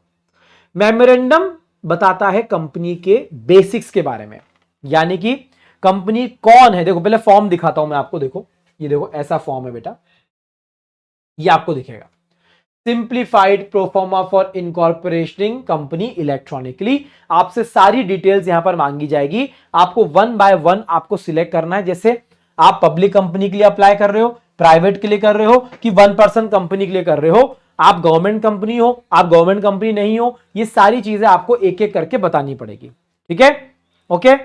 ये सब चीजें आप करोगे, फिर आपको डॉक्यूमेंट देने पड़ेंगे। वो डॉक्यूमेंट में क्या है बेटा? मेमोरेंडम और आर्टिकल ऑफ एसोसिएशन, 2 डॉक्यूमेंट है जो बहुत ज्यादा इंपॉर्टेंट है, सुनना। ठीक है सर, मेमोरेंडम क्या है, आप तो हमें ये बताओ। मेमोरेंडम बेटा आपकी कंपनी का पूरा चिट्ठा, कंपनी का नाम बताओ, कंपनी का ऑफिस कहां होगा ये बताओ, कंपनी कितना कैपिटल मार्केट से फंड्स उठाएगी ये बताओ। हाँ, आप ये बताओ कि मतलब हमें सब कुछ पता होना चाहिए। एक पेपर पढ़े, कंपनी बना क्यों रहे हो, इसे बोलते हैं कंपनी का ऑब्जेक्ट, आप हमको ये भी बताओ। ये सब चीजें आपको एक जगह डालनी पड़ेगी, वो है मेमोरेंडम। और कंपनी को चलाओगे कैसे, उसके रूल्स रेगुलेशन कहां होंगे, वो होगा आर्टिकल ऑफ एसोसिएशन। ये दोनों डॉक्यूमेंट आप जैसे ही दोगे बेटा, आपको दिया जाएगा सर्टिफिकेट ऑफ इनकॉर्पोरेशन। देखो वो होगा कुछ इस तरीके से, सर्टिफिकेट ऑफ इनकॉर्पोरेशन आपको दिया जाएगा। ये देखो सेक्शन 8 कंपनी का मैं एक सैंपल लाया हूं। इन्होंने सेक्शन 8 कंपनी बनाई है, तो इनके पास में सर्टिफिकेट ऑफ इनकॉर्पोरेशन आया है। डिजिटल सिग्नेचर यहां पर है किसकी? Registrar of company. सर ये कौन है? इन्हें बोलते हैं आरओसी। सर ये सारी चीजें किसको अप्लाई कर रहे हैं? अरे इंडिया के अंदर बहुत सारे रजिस्ट्रार बनाए गए हैं अपने अपने ज्योग्राफिकल एरिया के हिसाब से। तो आपके एरिया जहां पर आप आपका रजिस्टर्ड ऑफिस रखना चाहते हो, उस एरिया का जो रजिस्ट्रार है, रजिस्ट्रार लिख देता हूं बेटा, रजिस्ट्रार ऑफ कंपनीज, उसको आपको ये सब चीजें सबमिट करनी है फिजिकली भी। तो रजिस्ट्रार ऑफ कंपनीज आपको एक सर्टिफिकेट ऑफ इनकॉर्पोरेशन बना के देगा कि भैया हमने आपको इनकॉर्पोरेट कर दिया है। इस सर्टिफिकेट में पता है क्या क्या लिखा रहेगा? आपको मिलेगा सर्टिफिकेट ऑफ इनकॉर्पोरेशन, जिसपे आपको मिलेगा एक कॉर्पोरेट आइडेंटिफिकेशन नंबर। हर कंपनी को एक आइडेंटिफिकेशन नंबर मिलता है जिसे CIN बोला जाता है। देखो इसका ये लिखा हुआ है यहां पर, और एक डेट लिखी होगी, उस डेट पर इस कंपनी का हुआ है जन्म, कंपनी का जन्म हुआ है। वो डेट जो इस पे है, उस दिन से वो कंपनी बनी है बेटा, वो डेट यहां पर लिखी रहेगी। अगर आप लिमिटेड कंपनी हो तो लिमिटेड, अगर आप प्राइवेट लिमिटेड हो तो प्राइवेट लिमिटेड, अगर आप OPC हो तो OPC, ऐसा आपके नाम के आगे लिखा रहेगा। और इसके अलावा भी जैसे आपका पैन नंबर है, परमानेंट अकाउंट नंबर, वो इस पे लिखा रहेगा। ठीक है, वो सब इंफॉर्मेशन यहां पर रहेगी। और ये एक बार आपके हाथ में आ गया मतलब आप पक्की तरीके से कंपनी बन चुके हो, कोई दिक्कत की बात नहीं है। मतलब अगर फाइनल पूरी प्रोसेस हम लोग देखें बेटा, तो पूरी प्रोसेस में आपको सारे के सारे डॉक्यूमेंट्स एप्लीकेशन के साथ में, अपने नाम के साथ में रजिस्ट्रार को सबमिट करने हैं। रजिस्ट्रार अगर सेटिस्फाई हो गया तो आपको सर्टिफिकेट ऑफ इनकॉर्पोरेशन इशू करेगा और आपको कॉर्पोरेट आइडेंटिफिकेशन नंबर इशू किया जाएगा। ये सारी चीजें आपको अपने पास में भी मेंटेन करनी है। और ध्यान रखना, अगर इनमें कोई भी इंफॉर्मेशन जो मटेरियल यानी कि इंपॉर्टेंट है, अगर आपने वो गलत करी, गलत दी, कोई भी इंफॉर्मेशन गलत बताई, तो जितने लोग इन्वॉल्व थे, प्रमोटर हो, डायरेक्टर हो, यहां तक कि चार्टर्ड अकाउंटेंट भी अगर इन्वॉल्व था, कंपनी सेक्रेटरी इन्वॉल्व था, कोई एक्सपर्ट इन्वॉल्व था, सब लोग फंसेंगे किसके अंदर? ये क्या है? 447 बेटा सेलिब्रिटी सेक्शन है कंपनीज एक्ट का, जो फ्रॉड की पेनल्टी लगती है, उसके अंदर बेटा आप फंसोगे, आप फंस जाओगे। सिंपल सी बात, ठीक है? ओके, अब सुनना, ये इंफॉर्मेशन जो आप दे रहे हो ये बिल्कुल सही होनी चाहिए, एकदम परफेक्ट होनी चाहिए। बट सर अगर ये परफेक्ट नहीं हुई तो फिर क्या? फिर क्या? हमारा जो कोर्ट है, कंपनी का court, national company law tribunal बोलते हैं उसे, ट्रिब्यूनल, वो कंपनी को बोलेगा कि आपको कुछ कहना है क्या तो कह लो, मैं आपको अपॉर्चुनिटी दे रहा हूं, आपको सुनूंगा, क्योंकि आपने गलत काम किया है। अब सुनो, या तो आपका नाम मैं हटा रहा हूं, चलो खत्म, नाम हटा रहा हूं, आपने गंदगी मचाई है, गलत इंफॉर्मेशन शेयर करी है, मैं आपका नाम रिमूव कर रहा हूं, या फिर आपके मेंबर्स की लाइबिलिटी जो लिमिटेड थी ना, उसको अनलिमिटेड बना रहा हूं। अनलिमिटेड, दिमाग खराब, मतलब ये सब प्रमोटर ने, सब लोगों ने मिलकर कचरा किया है, अब आपकी लाइबिलिटी अनलिमिटेड होगी। या फिर कोर्ट बोल सकता है कि आप तो खत्म करो, वाइंडिंग अप करो। तो छोटी मोटी अगर बात थी तो बोलेगा कि आपके डॉक्यूमेंट्स में चेंजेस करो। हाँ, क्यों? क्योंकि आपने लोगों के इंटरेस्ट में, मेंबर के इंटरेस्ट में और क्रेडिटर के इंटरेस्ट में सबके भले की बात नहीं करी आपने, इनके बारे में नहीं सोचा है आपने, तो हम आपको इनमें से कोर्ट कोई भी ऑर्डर दे सकती बेटा, कुछ भी बोल सकती है आपको करने के लिए। ठीक है, तो ये था बेटा इनकॉर्पोरेशन का पूरा प्रोसेस, जो सेक्शन नंबर 7 के अंदर दिया गया है, जो मैंने थोड़ा सा शॉर्ट में आपको एक्सप्लेन किया है बेटा। ठीक है, कोई अगर आपसे पूछे कि क्या क्या डॉक्यूमेंट्स लगते हैं कंपनी को फॉर्म करने के लिए, तो आपको यह जवाब देना है कि एक तो मेमोरेंडम लगता है और आर्टिकल ऑफ एसोसिएशन लगता है। इन दोनों के फॉर्म्स मैंने यहां पर लिखे हैं, ये दोनों डॉक्यूमेंट लगते हैं। मेमोरेंडम और आर्टिकल के बारे में मैं आपको आज नहीं पढ़ा रहा हूं, ठीक है, बहुत ज्यादा डिटेलिंग हो जाएगी, फिर लेक्चर भी लंबा हो जाएगा, आपको मजा नहीं आएगा। डिक्लेरेशन लगते हैं, तो डिक्लेरेशन क्या आपने बताया नहीं, पहले बता रहा हूं अभी। लिख के देना पड़ता है, जो कहा है सच का है, सच के सिवा कुछ नहीं कहा है। फिर कौन लिख के दे रहा है?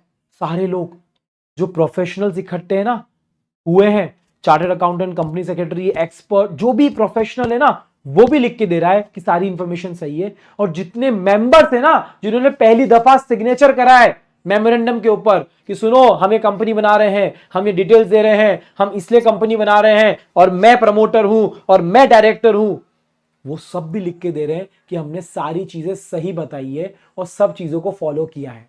ये 2 डिक्लेरेशन मतलब सर लिखवा के ले लिया, अब तो बैंड बजेगी ना, बजेगी।